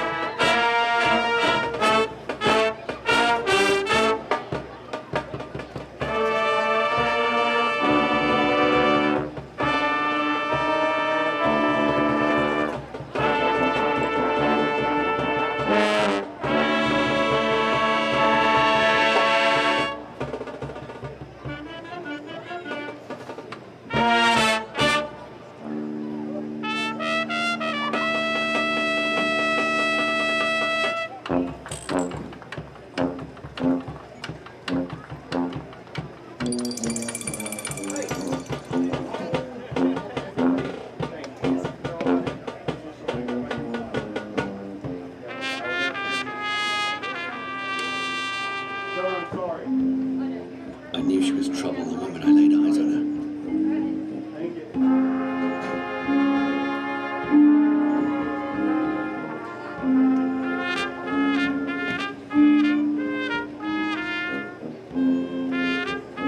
What do you think, Mac? What do you think? I don't know, man. Kids are in their head, It's a middle game. Man, It's a middle game. like I said, we can't cover a single word from our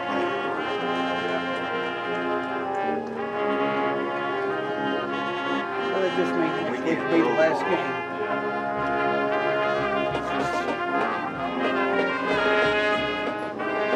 I think if we can get it over to the coaches, away from it. You know, we're back here and we got the first double hand.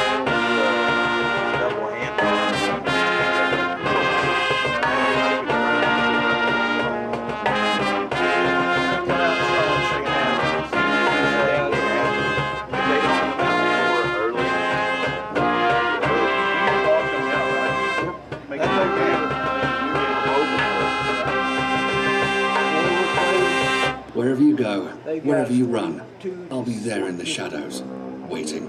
Is that you saying that? Is that you saying that? Oh, okay. I was like, whoa. Oh, okay. All right. That kind of voice. Put this man.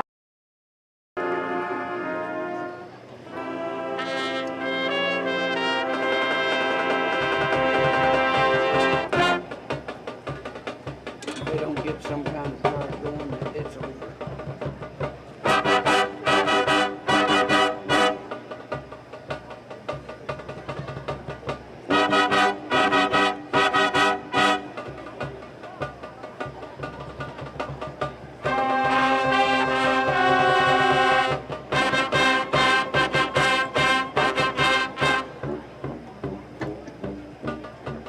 You'll never catch me.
Magnet Cove High School Marching Panther Band.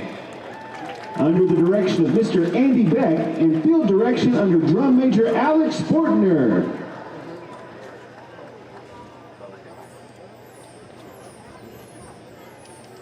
Drum major, let me know when your band is ready.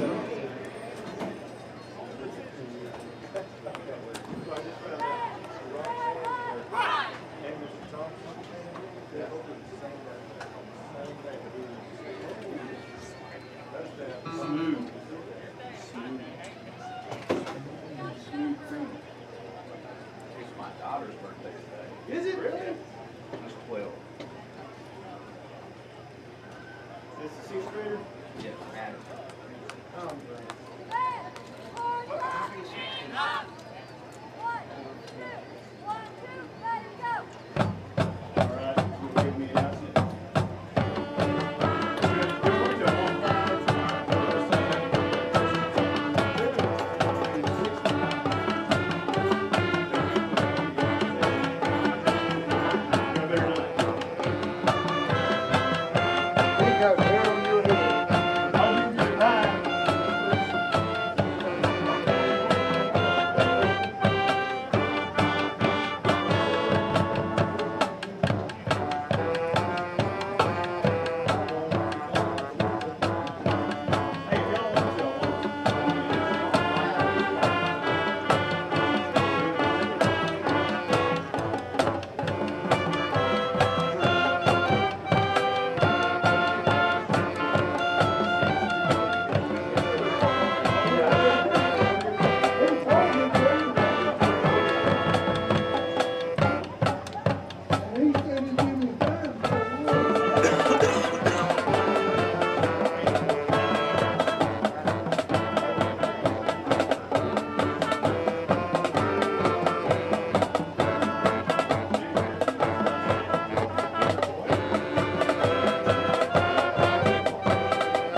Good evening once again, ladies and gentlemen. We're back in the second half action of play, as the Panthers took a touchdown deficit into the halftime, but they're going to have the opportunity, depending on what this kickoff looks like, to start the second half back on offense to try to bring the score back to even. So Harper and Stone back deep, and they're going to kind of line drive squib. It's going to be picked up by Stone about the 15-yard line. He's going to be come up the middle. He's got some room to run. He's up to the 45, the 40, the 50, back in midfield. He's still on his feet. He's the 30, the 25. He's going to take it into the end zone. And he was able to wiggle his way through. And looking back, make sure there's no laundry on the field. And Matt's able to pick that ball up and with the help of his teammates taking care of their blocks, he was able to wiggle right through and bring this within 1 point with just 14 seconds burned off the clock. That's definitely the way that Coach Adams and company wanted to start out this half for sure, as Velasquez gets the kick up. And it's going to go through the uprights, and so they're going to even this score real quick. And so the Magna Cove Panthers come out of the locker room with a little intensity. Did that wake you up, Panther fans? And so Stone fielded that about the 15-yard line, and so he was able to take that 75 yards to the house. But he definitely couldn't have done it without the other Panthers taking care of their business. So we definitely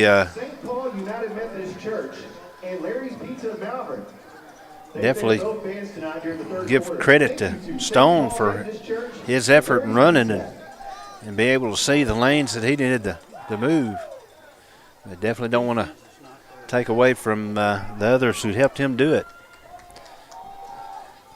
On to kick for the Panthers, number 14, Anthony. So Velasquez is lining up the kick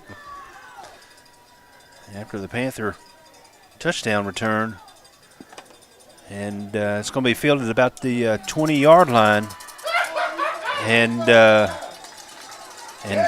Paris Eagles, the receiver got it, but looked like he was going to slow down to try to make an adjustment to run. And one of the guys for Paris run in the back of him and pushed him down. Paris starts the drive, 1st and 10 at their own 30. So 11:44 to go in this third quarter. Come on, Panther fans, let's keep that tie ball game. Going. The Eagles start their drive, first half, on the 30-yard line. He's going to pass it left side. And he had a receiver, and the pass looked good, but kudos to the Panthers. Number 11, Andrew Gillum. Batted down by number 3, Cameron Gassman. And Gassman was able to make the adjustment and get his hand up there to tip that ball to knock it down for an incompletion. So Paris lines up the trips right. The quarterback going to roll out. And it's going to be a quarterback keeper. He's got 5, 10, 15 yards. He's going to try to cut back to the left side. And makes a move on Ethan Ramsey. He's still on his feet, but he's finally going to run out of bounds about the 40-yard line. And Ethan Ramsey and Gassman and looked like maybe a Stone over there on to try to persuade him to run out of bounds. They're going to move the ball up to 40. Paris is going to pass it off the left side. He's going to pick up about 7 or 8 yards before he's brought down. Maddox watches pass complete to number 9, Jaden Carter. Look like old Gassman over there on the covers to be able to stop him, keep him from getting the first down. It's going to be second down and just one. Few inches, rather. It's going to be quarterback pass off the left side. It's going to make it complete to his receiver. And he's going to pick up about 7, 8 yards, and Gassman's going to be there again to force him out of bounds. And it's going to be another first down. Paris definitely on the hurry up here. Got the trips to the left. He's going to hand it up the middle, and he's going to be met by one of the linebackers, but nice good crunch. Looks like O'Connor Hurley there for the stop. I'll say there were several to help him, but it looked like Connor maybe made the first initial contact. Going to bring second and 1 again. So he's going to hand it up the middle again. And it's going to be look like maybe Tanaka there is the first original one. We're going to give Chilcote helping him out there. It's going to bring up first and goal. Trips left, the receiver to the right. Running back, quarterback in the backfield. Going to bring the slot receiver in motion. It's going to be a quarterback keeper off to the right side, and he's got room to run. He's going to get in the end zone. And, pretty much uncontested there. So Paris is going to increase their lead back to 6, pending the extra point. Troy Cook and David Sultan. Troy Cook. So they line up for the extra point. And the kick is up and through the uprights. So that's going to bring the score to 28. So 10-13 left to go in this third quarter. Paris takes the lead back, 28-21. And so as they get ready to transition here, we'll give them a moment to do it. We'll be back in just a moment.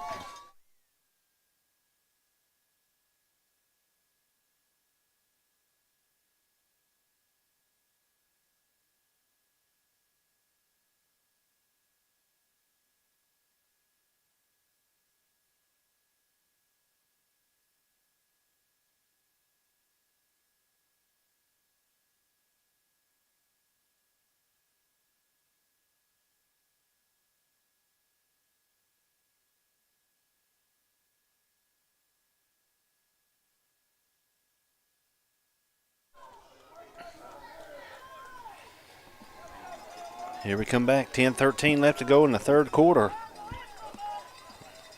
Panthers are ready to receive the kick once again.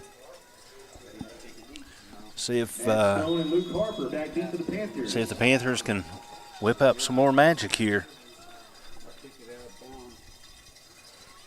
as they get ready. The Paris is going to kick it off and kind of a pooch kick. Oh, Ethan Ramsey's going to signal for the fair catch, and he's going to take it about the 30-yard line. So the Panther offense is going to have an opportunity. I guess this is the Panthers' first official drive of the half, since Stone and company was able to take the kickoff back for the touchdown.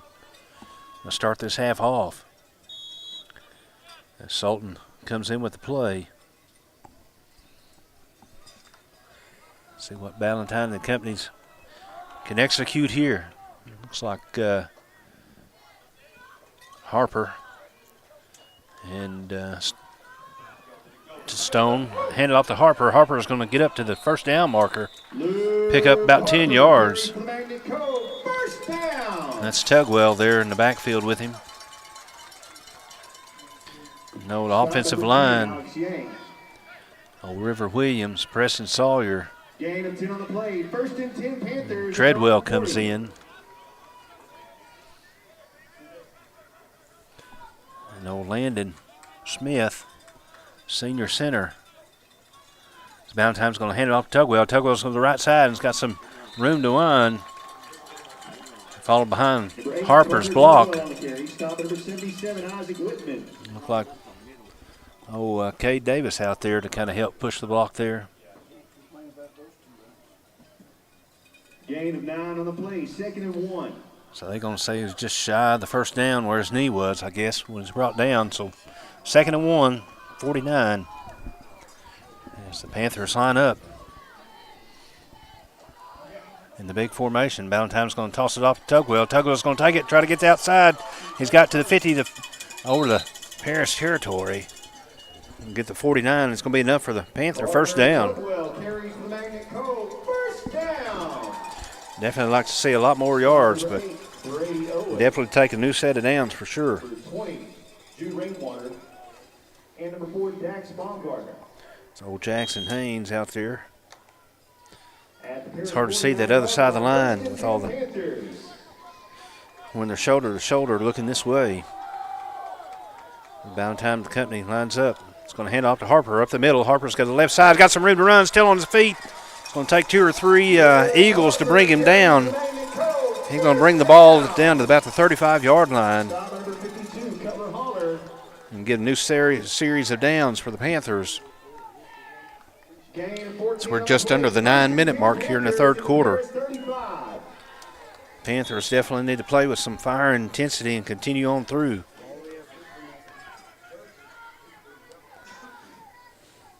As they line up in the same set, it's going to hand it up the middle. Harper's going to cut the left side. He's got an arm tackle, but he was able to break through it. Shirt tackle. He tried to cut back to the right side, but they were able to bring him down. But not after he picked up about 4 yards. Excuse me. It's going to bring up 2nd and 6 on the 31-yard line for the Panthers. So they line up with the receiver out to the far side. Tugwell and Harper in the backfield. He's going to hand it off to Tugwell. Tugwell's going to cut the right side. He's going to try to find a hole. Wasn't much there, but he's going to be able to pick up 2 or 3 yards.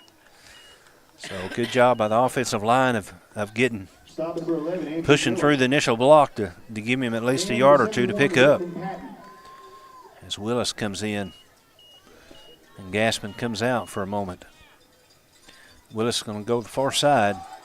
Receiver, Harper and Tugwell in the backfield. Davis in the slot right. Ballantyne's going to take it. He's going to toss off to Harper. Harper's going to go to the right side. He's going to pick up some yards, still on his feet. He's to the 15. And it's going to be 1 or 2 Eagles that are going to have to bring him down, but he's going to be able to take it all the way down to the 10-yard line. We'll get a new series of downs. Gain of 18 on the play. 1st and 10 Panthers at the Paris 11.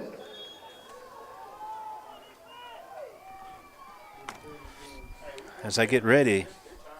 Gassman to the left side, going to hand up to Harper up the middle. Oh, the ball comes out, and the ball comes rolling out, but the Harper was going that direction anyway, and he was able to jump on it before the Eagles realized what was going on. And so the Panthers are going to keep this drive alive.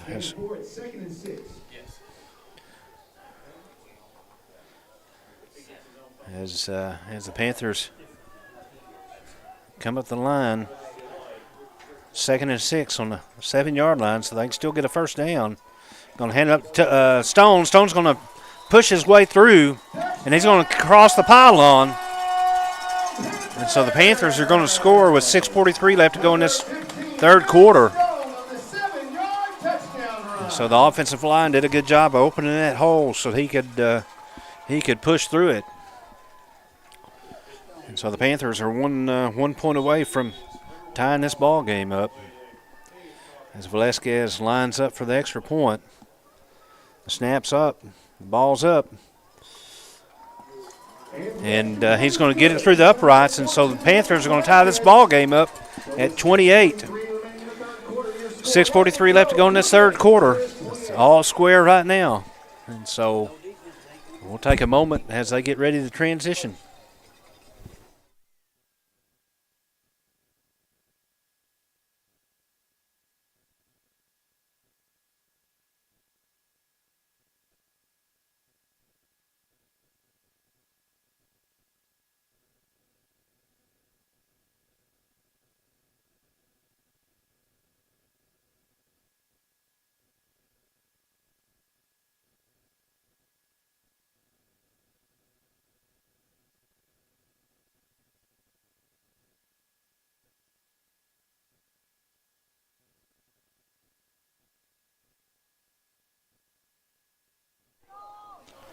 All right, ladies and gentlemen, 6:43 to go in this third quarter. The Panthers just tied the ball game up at 28.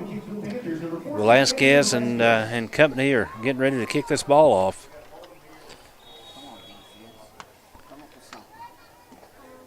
And he's going to kick it deep, and it's going to be fielded about the 19-yard line. Harris is going to try to come up the left side, and he's met by Gassman. Gassman is going to textbook tackle and wrap him up and then drive through the shoulders. It's a good stop right there by the senior Cameron Gassman. Harris starts the drive, 1st and 10 at their own 33-yard line. So if y'all can't hear passing there, that's they're going to take over on 33-yard line. So the Panthers are definitely going to have to show their strength and bow up here. Quarterback's going to take it and roll off the left side. And there's going to be a couple of Panthers there and going to get him in the backfield. And so it looked like it was maybe a design play for the quarterback to keep it as he rolls off the left side. But the Panthers are there to keep him from getting any damage done. It'll be old Iron Will there, along with Tabor Tanaka there for the stop for the Panthers. They line that trips to the left side.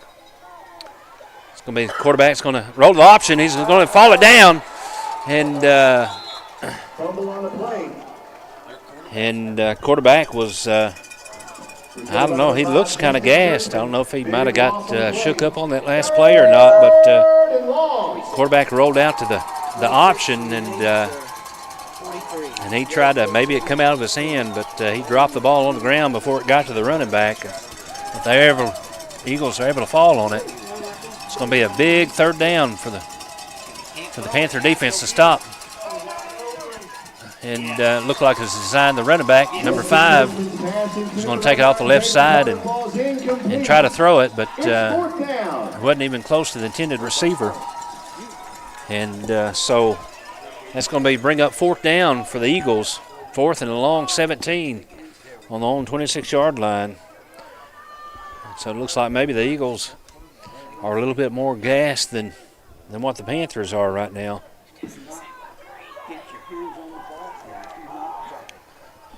And it'll be good for the Panthers if that's the case, and they're going to elect to punt it off. It's going to be a beautiful punt. Harper's going to field it about the 45-yard line of the Panthers, but he was only going to be able to pick up a yard or two before he's met, and the Eagles are going to be able to wrap him up and keep him from getting any yardage. But the Panthers are going to take over and come out on offense, and so that was a huge stop for the Panther defense. Panthers start the drive 1st and 10 at their own 45-yard line. And so 5:18 in the third quarter, Panthers got an opportunity to do something with it to take this lead back. It's about time the company lines up in the bunch formation. Valentine's going to hand it off to Davis. Davis is going to try to push off through his feet, and he's going to pick up about 4 or 5 yards. Is that Davis or Stone there? It's going to be Matt Stone, excuse me. Apologize for that. Gain of 4 on the play, 2nd down and 6. Stone's going to be able to pick up 4 yards on that play. Bring it up just shy of midfield as the Panthers get ready to. Valentine's going to toss it off to Tugwell. And the ball's going to come out, but they're going to say he was down before it did. Tugwell's going to pick up 3 or 4 more yards. Still going to be short of the first down, about a yard. Going to bring up 3rd down for the Panthers. But they get across midfield. So Willis comes in with the play as they get ready to break the huddle. Willis is going to line up on the home side in the receiver position with Tugwell and Stone in the backfield. It's going to hand off Tugwell up the middle. He's going to run with some force and push through. And he's going to pick up quite a bit of yards, enough for the first down for sure. It's going to cross the 40-yard line. So that's going to reset the downs.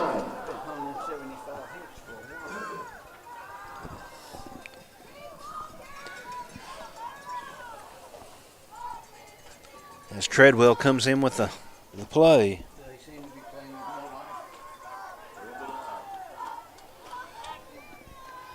As they get ready.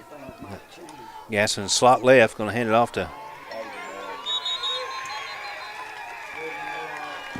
Stone, but Stone's going to be met at the line of scrimmage. And I think that's going to be a generous spot, but they'll take it. He's going to pick up a yard there. The ball's going to be placed on the 38-yard line. 2nd and 9 for the Panthers. As the third quarter clock makes its way below the 3-minute mark. Valentine's going to toss it to Matt Stone. Matt's going to run to the right side, try to stay on his feet, get close to the first down. And Matt just kind of drives, puts the shoulder down and drives, and able to pick up a few more yards, and it's going to be enough for the first down. Sultan brings in the play here. About the 2.5-minute mark. Score's tied at 28.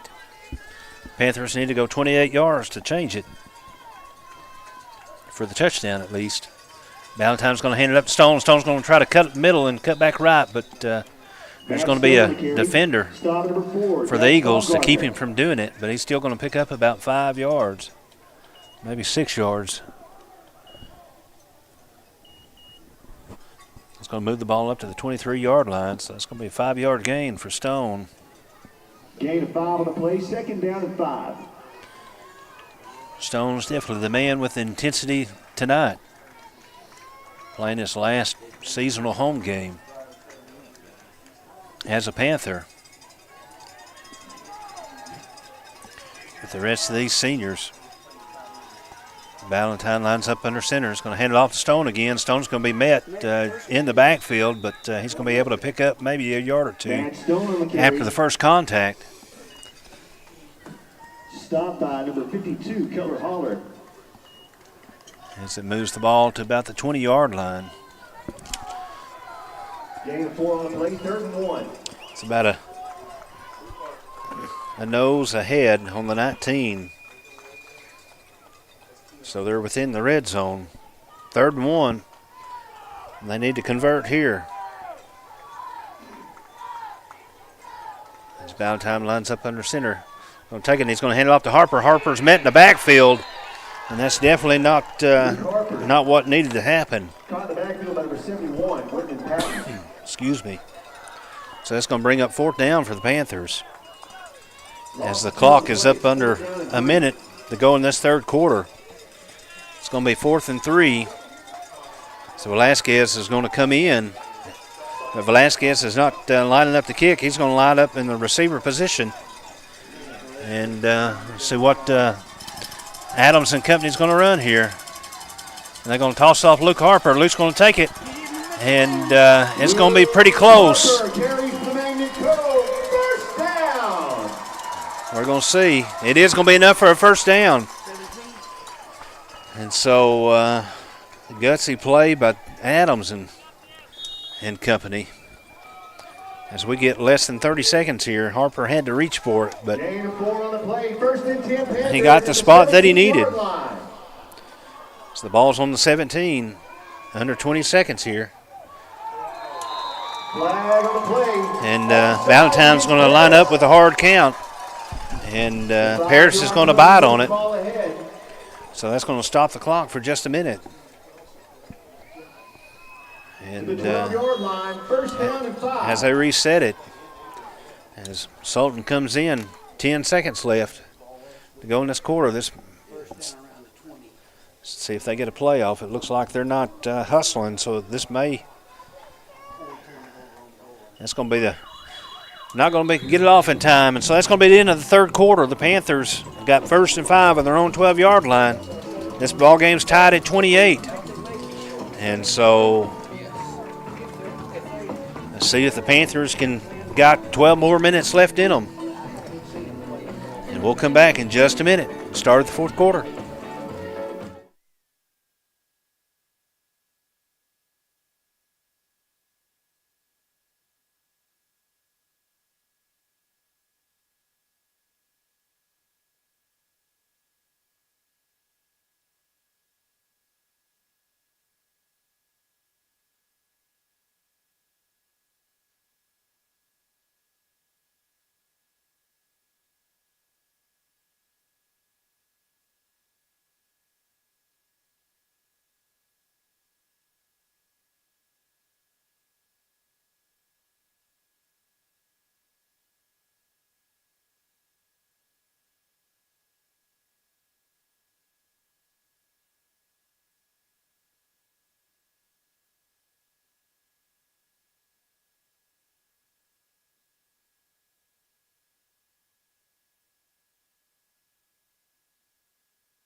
Here we go, ladies and gentlemen. Here's the start of the 4th quarter. Panthers got the ball 1st and 5 on the 12-yard line. Let's see if the Panthers can take care of business.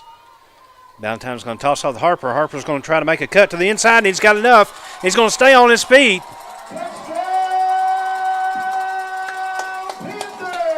And Harper's going to be able to take care of business. Took 6 seconds to do it, but whatever it takes. So, start of the 4th quarter. Panthers are able to take the lead. And pending the extra point, Velasquez is going to kick it, and it's going to be up.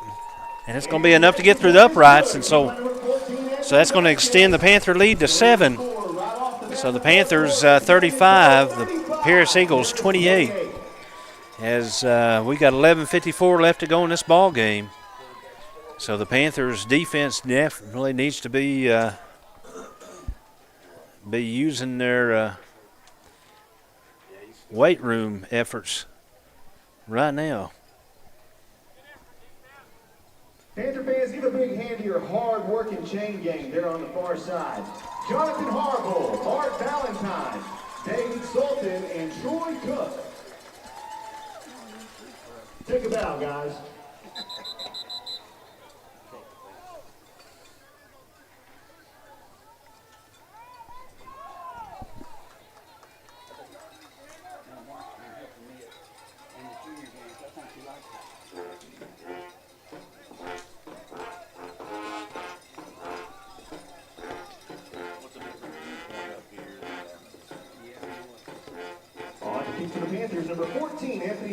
All right, ladies and gentlemen, we're ready to see what's in store for the next few minutes as Velasquez and company get ready to kick this ball off. Velasquez is going to kick it deep. It's going to be fielded about the 15-yard line once again. The Eagles are going to try to come up the middle right side, and he's going to get tripped up. It looked like maybe looks like it's going to be Gassman. Gassman's going to be the one on the stop there. So good job. Good job by Cameron to take care of business. Cameron's definitely put forth a senior effort tonight. He looks a little tired. He's definitely laid it all on the line tonight. Parrish going to take it and throw it off the right side. It's going to be a screen pass, but the receiver on the far sideline just kind of volleyed it up through his hands and went through his hands and out to the sideline, so it's be an incomplete pass. Bring up second down. Ball's on the 35-yard line. So they had trips right to bring the receiver come in motion, but it's going to be a flag on the play. Going to be a false start against the Eagles, and so that's going to back the ball up. 5-yard penalty moves the ball back to It'll be second and 15. Move the ball all the way back to the 30-yard line. Second down and 15. 11:45 left to go in this ball game.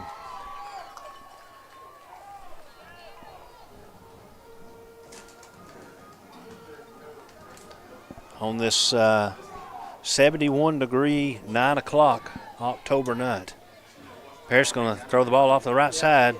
It's going to be in the receiver. Still got some room to run. Going to cut back inside and pick up about 5 to 10 more yards. And he's going to pick up about 25 yards. That play started on the 30-yard line and moved up the 40 to the 48, so it's a gain of 18. So the Panthers bending a little bit. It's going to hand it off, run back up the middle.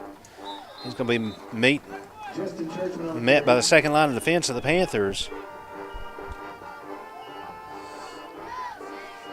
Looks like Connie Hurley there. Two seniors, Hurley and Sawyer there for the stop. They're going to take it and they're going to throw it off the right side again. It's got some room to run. And that play's been pretty successful for the Eagles. It's hard to cover by the Panthers. So that's going to give the Eagles another first down. Oh, Keon Willis out there for the stop. They got trips right. See if they're going to run that play once again. They're going to hand it up the middle. The running back, he's got shoved a tackle about the line of scrimmage, and he's going to pick up about 4 or 5 yards before he's brought down again, but it looks like old Will Thompson. Maybe Matt Stone was over there. I'm going to say old Cameron was out there too. The trips right.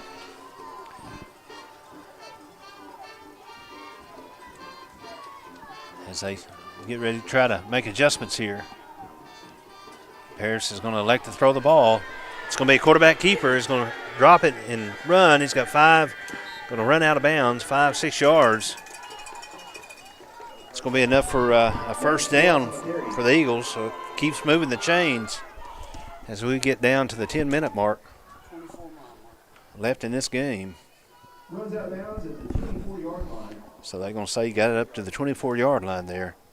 Game set on a play, 1st and 10. They got a trips right. They're going to throw it out to the slot's going to kind of a screen pass design. It's going to be enough for a 2-3 yard gain. Old Preston Sawyer and Cade Davis on the stop for the Panthers. It's going to move the ball up to the 24. Gain of 2 on the play, 2nd down and 8. 2nd and 8. Same formation, trips right. Going to try to slow it to the left side. Got a receiver towards the end zone, but he's going to had a chance to make a play on it, but the Panthers make sure that that he wasn't going to get it, and so there's going to be laundry in the end zone. It's definitely probably going to be a pass interference on the Panthers.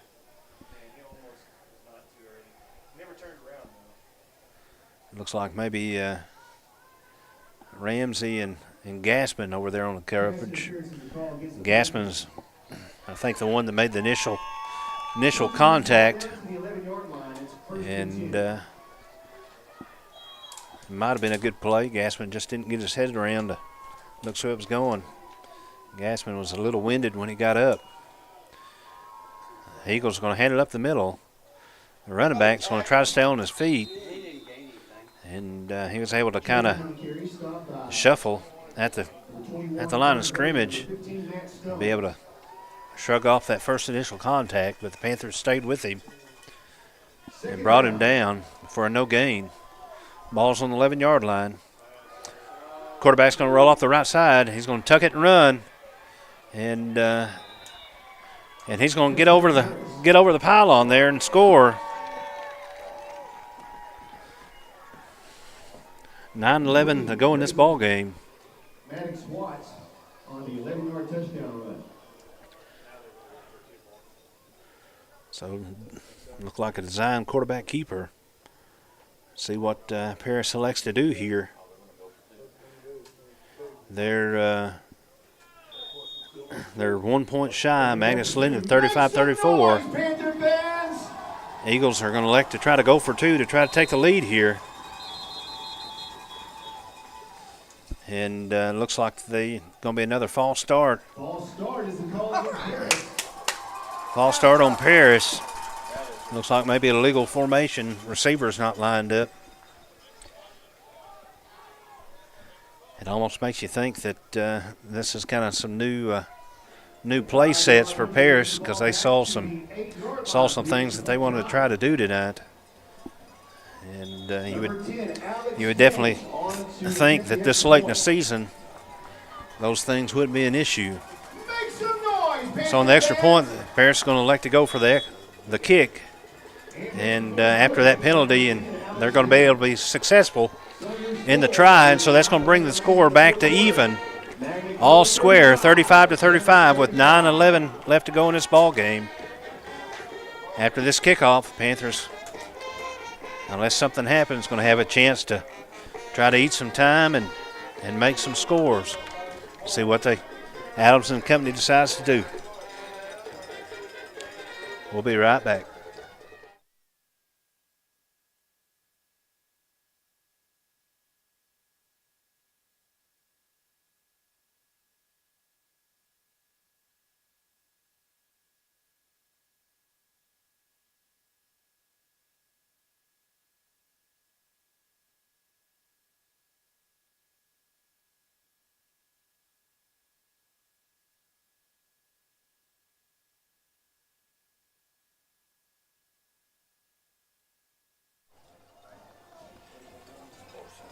Here we're back, ladies and gentlemen, as the Paris gets ready to kick this ball off. They're going to kick it. It's going to be on the ground. Looks like Harper's going to pick it up and go about 20 yards or so. Luke Harper on the return for the Panthers. The kick kind of fell in between the back receiving core and the second line there, and Luke picked it up and was able to manage to pick up some yardage there to bring it up to about the 45-yard line. So the Panthers got 55 yards if they're going to score a touchdown. And they got 9 minutes and 6 seconds.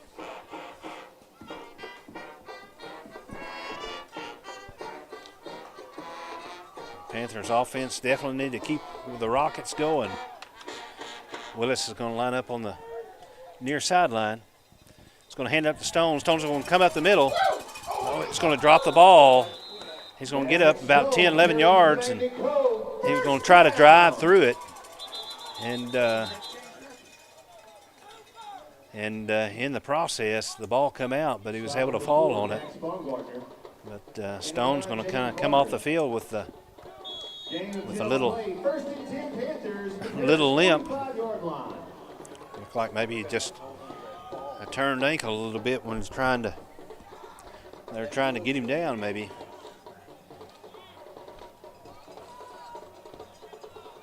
He puts the ball on the ground, but the Panthers, he's able to take care of it. About time to come, he's going to hand it up to the Tugwell. Tugwell's going to go up the middle. Carter Tugwell on the carry, stopped by number 71, Whitman Patton. And so he's going to pick up about 2-3 yards. Move the ball up to the in Eagle territory on the 43-yard line. Second down and 8. Panthers need 8 yards for a new set of downs. Keep this drive alive as the clock gets down to short of 8 minutes. As Gaspin lines up the right side, they're going to toss to Luke. Luke right side, he's to the 40. He's going to get tripped up, but he's going to fall almost to the 35-yard line. Move the ball up to the 36, just about 2 yards shy of the first down. It's going to bring up 3rd and 2. As the clock rolls to just about 7 minutes, 7.5 minutes, rather. It's 3rd and 1. As Velasquez is out on the receiver, far side. Harper and Tugwell going to toss it left side. Tugwell's going to try to keep it in the hash mark. And he's going to get close to the first down. And they're going to say it's enough. It looks like they've been just getting enough to take care of the first down there. As Velasquez comes off and Willis comes back in. Magnet keeps this drive alive by getting a new set of downs, moves the ball up to the 33-yard line. As we get down to the 7-minute mark here. As Harper and Tugwell are in the backfield. Going to hang it up to Tugwell, but the play's going to be called dead. It's going to be a false start on the Panthers.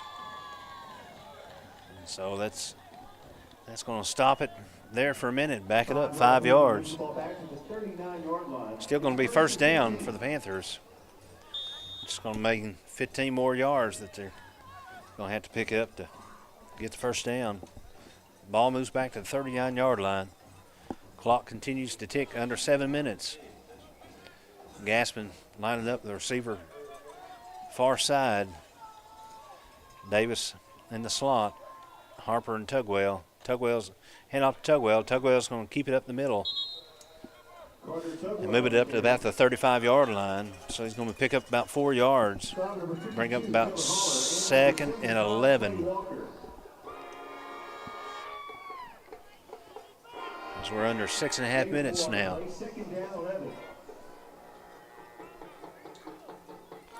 As Willis comes out and the receiver home side. The Harper alone in the backfield. Going to bring Tugwell in motion, but there's going to be another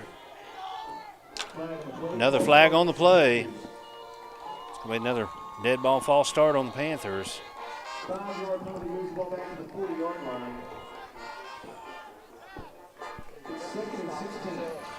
So let's bring up 2nd down and 16 for the Panthers. Moves the ball to the 40-yard line. So the clock rolls under 6 minutes as Velasquez brings in the play now. Velasquez is going to go to the far side. Harper and Tugwell in the backfield.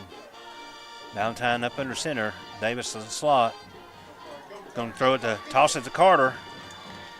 Carter's going to keep it in the hash marks on the far side. It's going to pick up another 3-4 yards. It's going to bring up third down for the Panthers.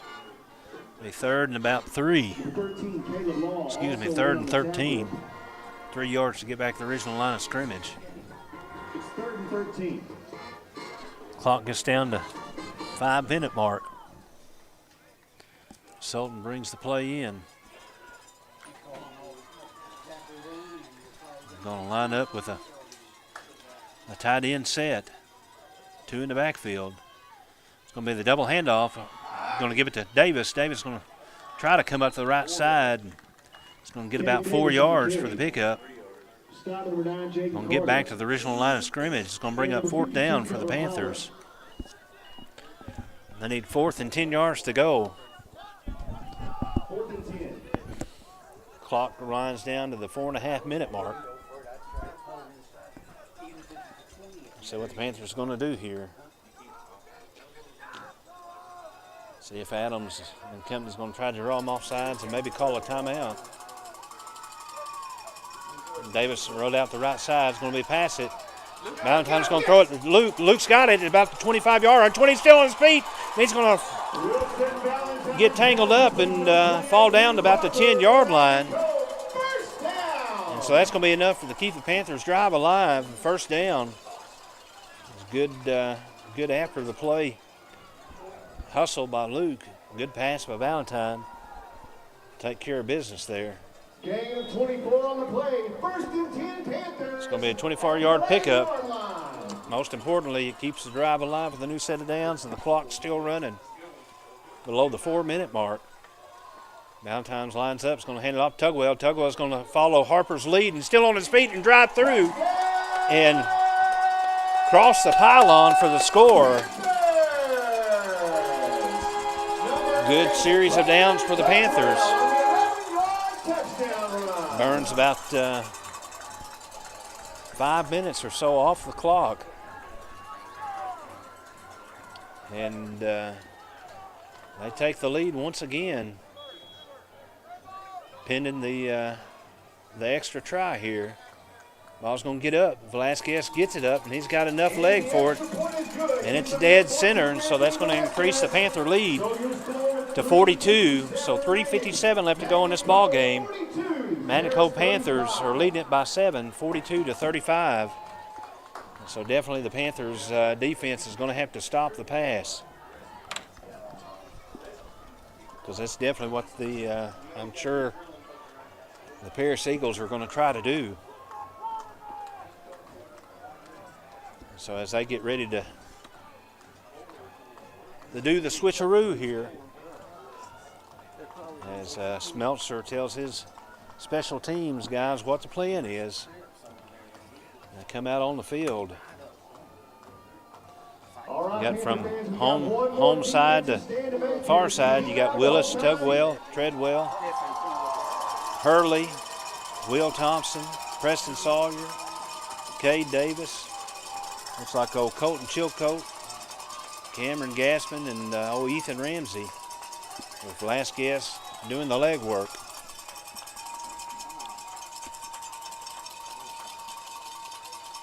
Velasquez kicks it deep. He's going to take it all the way back to almost the 6-yard line, where it's going to be fielded. Pierce is going to try to bring it up the middle, and he's met about the 25-yard line.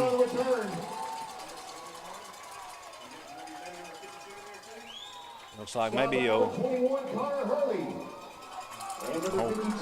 going to give credit to old Connor Hurley. Connor did a good job of sniffing it out and making a contact and driving through to make sure that he didn't lose that tackle.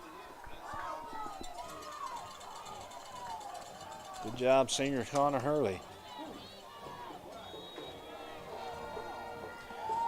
So the Panther defense is going to have to be strong here. 3:52 left to go in this ball game. And the defense has an opportunity to shut down this Eagle offense as they line up with twin receivers both sides, quarterback and back in the backfield. Quarterback's going to pass it off the right side, and had an intended receiver, but Luke got over there. Luke Harper got over there in a quick manner to try to break that up, and was able to do it. So good coverage by Luke. Burned off about 5 seconds there. Panthers did all right on that first play. It's going to be a quarterback keeper. It's going to come to the right side. And he's got some room to run. Harper's there, but not after he picks up 15 or 20 yards. So that quarterback read that play, and Harper had a chance, but he had to work through one of the receivers, and Panther defender would get around there. Eagles going to hand it off up the middle. Going to pick up about a yard to the exchange there was a little rough, but the running back was able to bring it back in and pick up about 2 yards. Bring up 2nd and 8.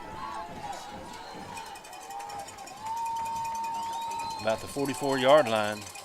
Got twin receivers both sides. Quarterback's going to run out the right side. He's going to throw it. Wasn't really an intended receiver anywhere around it. 10 was probably closest, about 5 yards. But and all the Panthers defenders were spread out, so that ball had no chance to be caught by any team and fell incomplete. It's going to be 3rd down.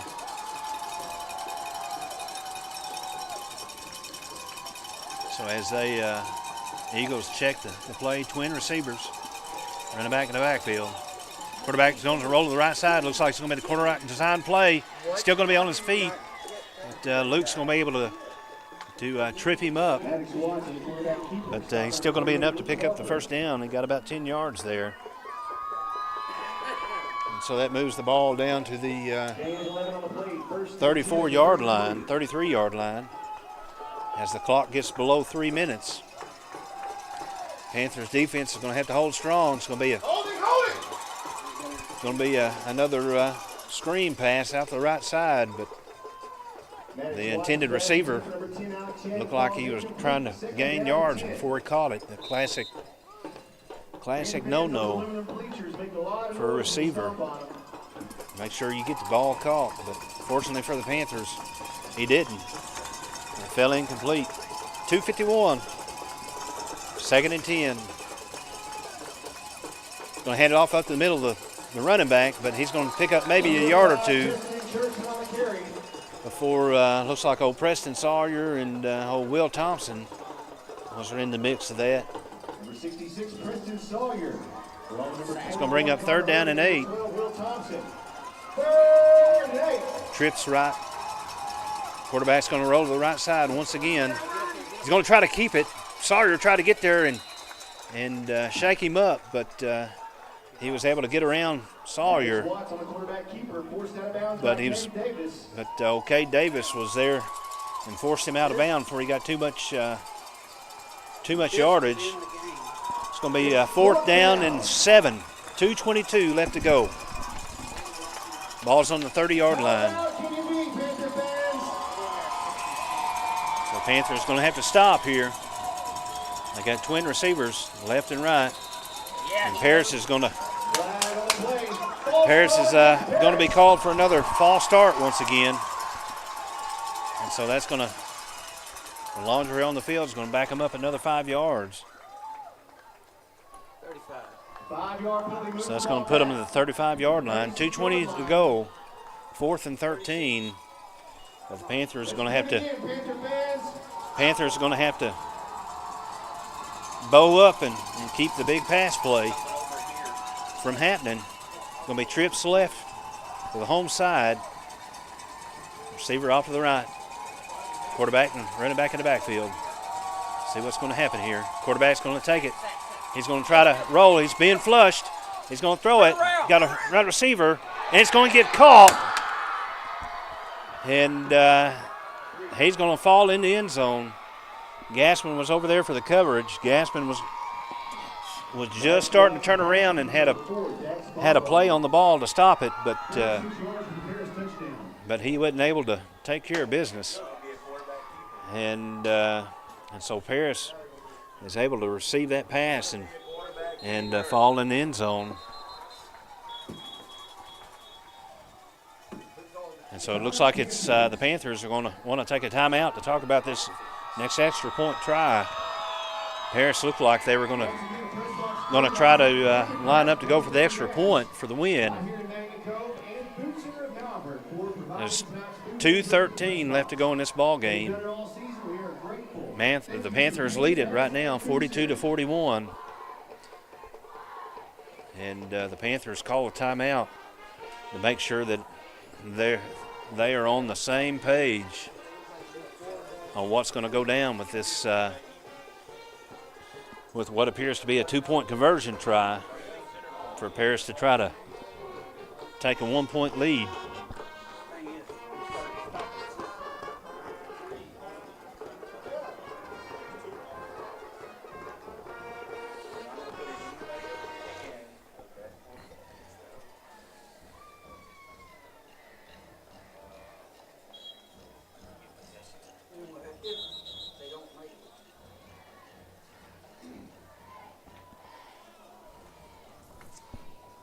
All right, ladies and gentlemen, here we come back after the Panther timeout.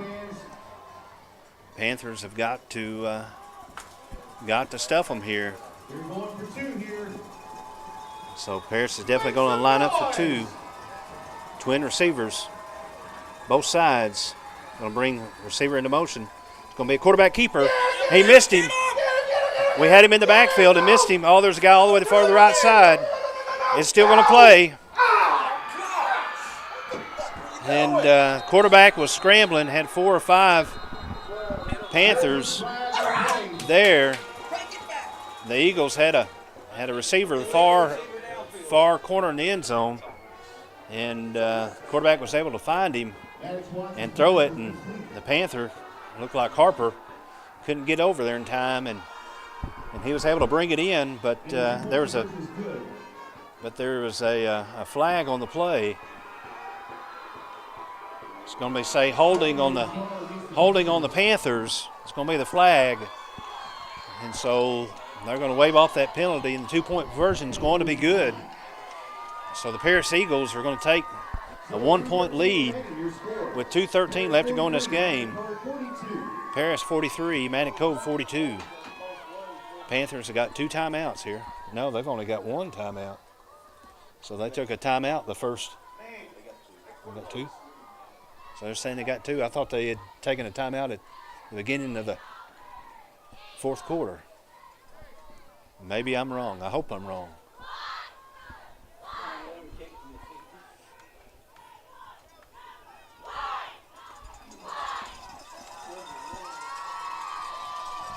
Depending on what this kickoff is going to be.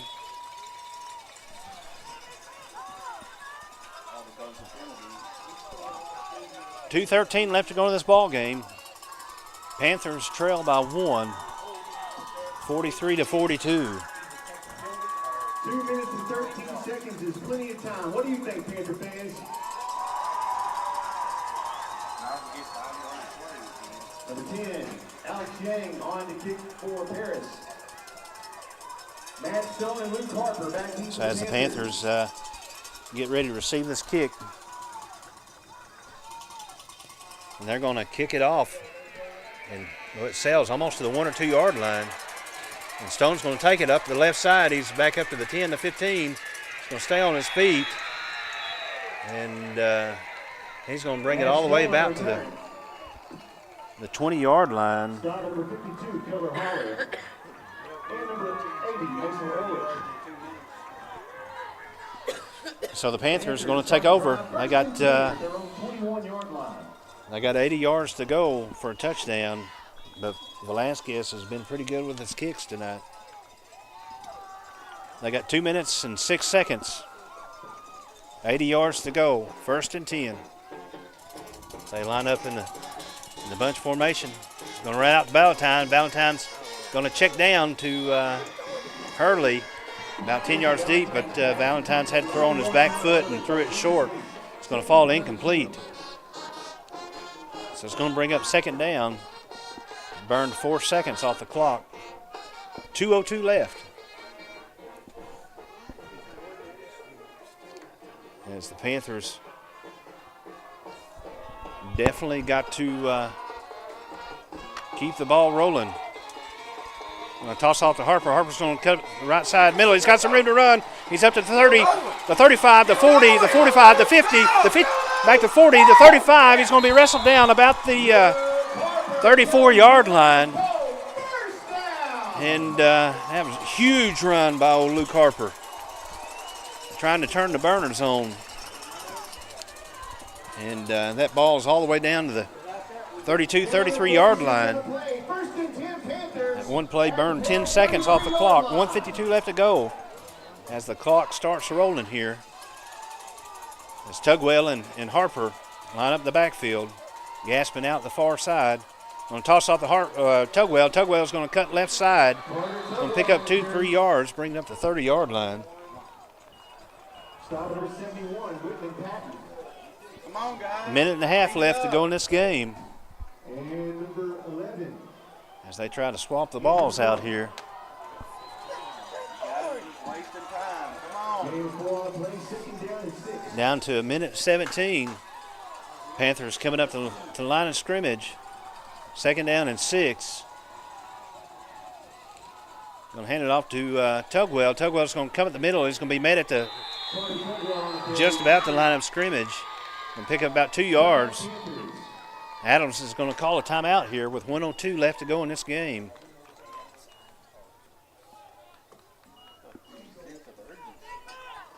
Panthers have one timeout remaining. So I do stand corrected. I guess that other timeout happened in the first half, the one I was thinking about. It's good to be wrong sometimes. I'll take the time to recognize a few volunteers up here in the press box. Clock operator Trent Knuckles. Scoreboard operator Stan McCollum. Spotters Cody Hughes and Jim Epler. And bringing you the action worldwide, PPRD Sports, Mr. Gary Lane and Aaron Polk.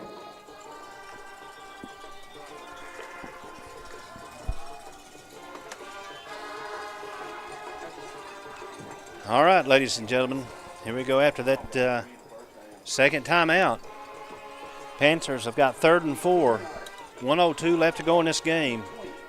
Trailing by 1, 43-42.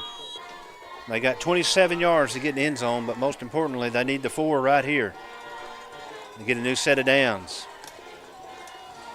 Panthers going to take it and then toss off to Harper. Harper's going to stay on his feet, try to get to the side. He's at 15 down to the get out of bounds. And he's going to be able to get out of bounds. It's going to be enough yardage to pick up the first down. It's going to move the ball about the 19-yard line. So that's a pickup of about 8 yards. 56 seconds left to go in this game.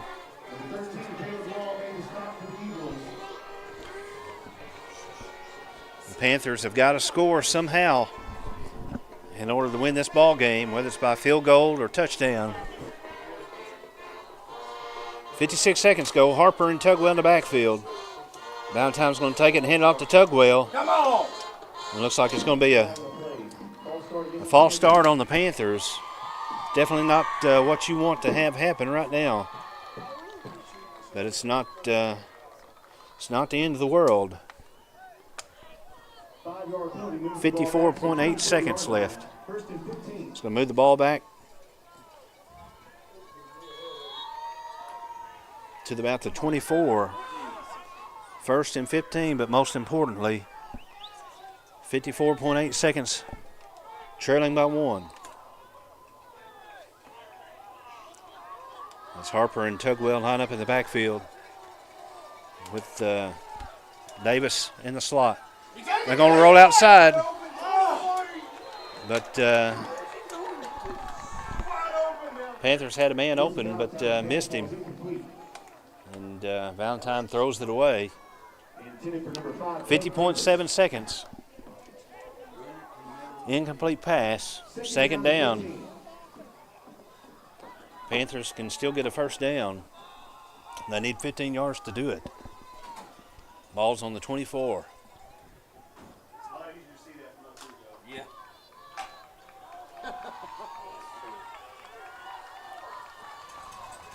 One back in the backfield. It's Harper. Going to have it to Carter. Carter's going to be up the middle. He's trying to drive. Broke the jersey tackle and was able to drive his feet and get the ball up to the 15. 38 seconds left. And the Panthers are going to elect to line up real quick and spike the ball.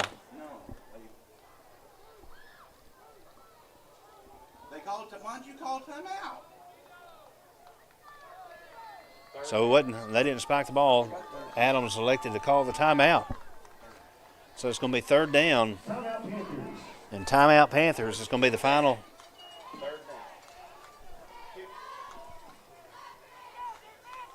What did he say? Hey, what's he saying? Third down. So sorry, we were trying to get some communication from the head ref about it looked like Panthers going to try to line up and spike it, but Adams elected to take his last time out. So the Panthers still got third down. So it's third down, 6 yards to go for the first. The ball's on the 15-yard line, 32.8 seconds left.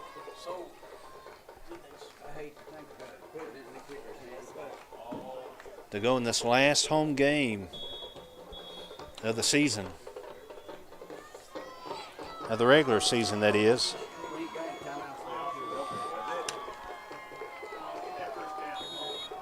Third and 6.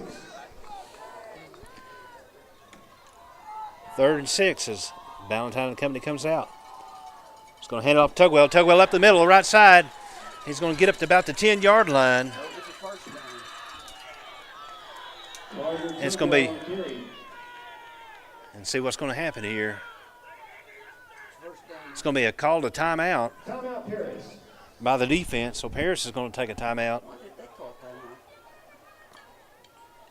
And it's going to be the ball is going to be marked short of the first down, so it's going to be fourth down and about a yard. Paris calls a timeout. I guess they want to make sure that their defense is not caught off guard with anything that might happen.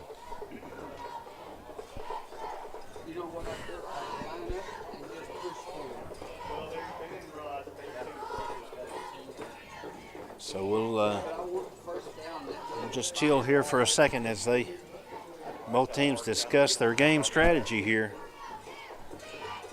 The game on the line. Half hog with a 7-foot ice chest freezer, and the second prize is a half hog. And big special thanks to LF Feeds and UT Hawthorne Meat Company. That drawing will be held November 17th at the Panther basketball game. They are going to get.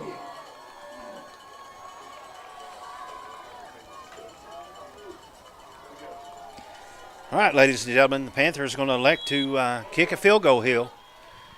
And so the ball gets up, and it's up. Is it going to go through the uprights? And it is. Velasquez puts it through the uprights and scores to take the lead. There's 27.3 seconds left to go in this game. Velasquez gets the ball up and has enough leg and smack dab in the middle. So that's definitely a turn of events that the Panthers need tonight. After the past few games, things just hadn't gone their way. So it brings the Panthers score up to 45. And so the Panthers are leading by 2, 45-43. There's still 27.3 seconds left to go. There was a Paris player on the field, looked like apparent leg cramps. And so they're working on trying to get him off the field as they transition. And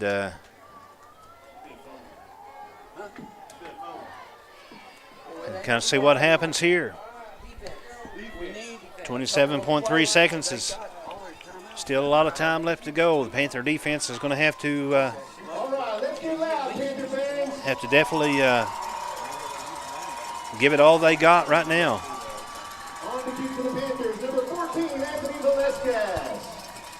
There's Velasquez getting ready to kick it off. And he's going to kind of high kick it. It's going to get on the ground about the 25-yard line. And he's going to be able to pick it. And looks like he tried to jump. I guess he tried to jump out of the tackle. But it looks like Gassman or Cade Davis, one of those, was able to grab him by the foot and trip him off. Trip him up, rather, not trip him off. It's going to bring the ball up to about the 38-yard line. It burned about 3.5, 4 seconds off the clock. 23.9 left to go in this ball game. Panthers leading 45-43. Definitely be nice to be able to pick this ball up. You know they're going to be passing. Twin receivers, both sides. Quarterback's going to take it and going to try to keep it down the middle. And he's got some room to run. He's up to the 50, the 45, the 40. And Valentine's going to finally tackle him and get him out of bounds. It's going to burn about 13 seconds off the clock. Eagles going to get the first down, though. 14.6 seconds to go. Ball's moved to the 37-yard line of the Panthers. Quarterback's going to take it. He's going to set down the middle. He's got another room to run. He's going to fall down there at about the 25, and so it's going to be a quarterback keeper. And up the middle.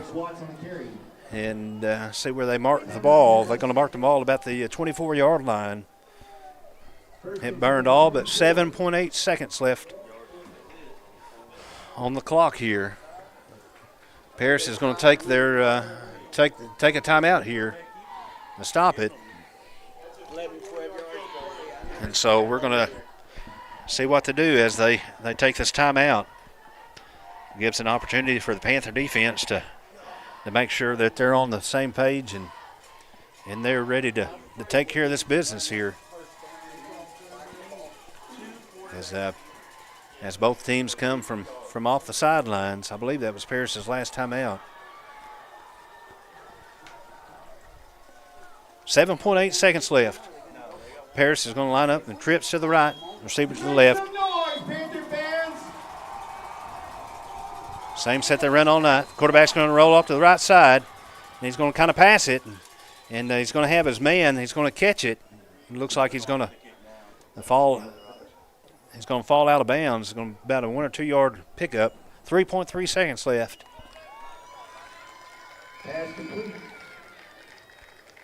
Let's see what Paris is going to elect to do. It looks like Paris is going to try to kick a field goal here. It's going to be a 39-yard field goal attempt by Paris. 3.3 seconds left. See what's going to happen here. The snap is up. The kick is up. It's blocked. It's blocked and it's picked up by, looks like Sawyer. And it didn't look like it was going to have enough leg anyway, but it looked like it hit maybe one of the back of his players or magnet penetrated the line and got it through. And it looked like Sawyer was the one that kind of picked up the ball and secured it and got a yard or two and fell on it, and that was the ball game. So the Panthers end their season at home with a win, 45-43 against the Paris Eagles.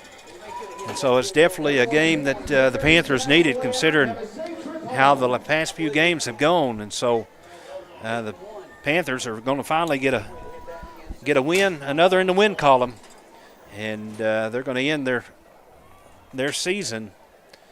And they'll have to travel to just over the mountain to Glen Rose next week, and to play them. And so we hope that you're able to go out and support the teams and everything they do. And if not, we won't be joining you. But we thank you for listening to us. We thank you for supporting us and everything else. And so until next time and next year, we're signing off.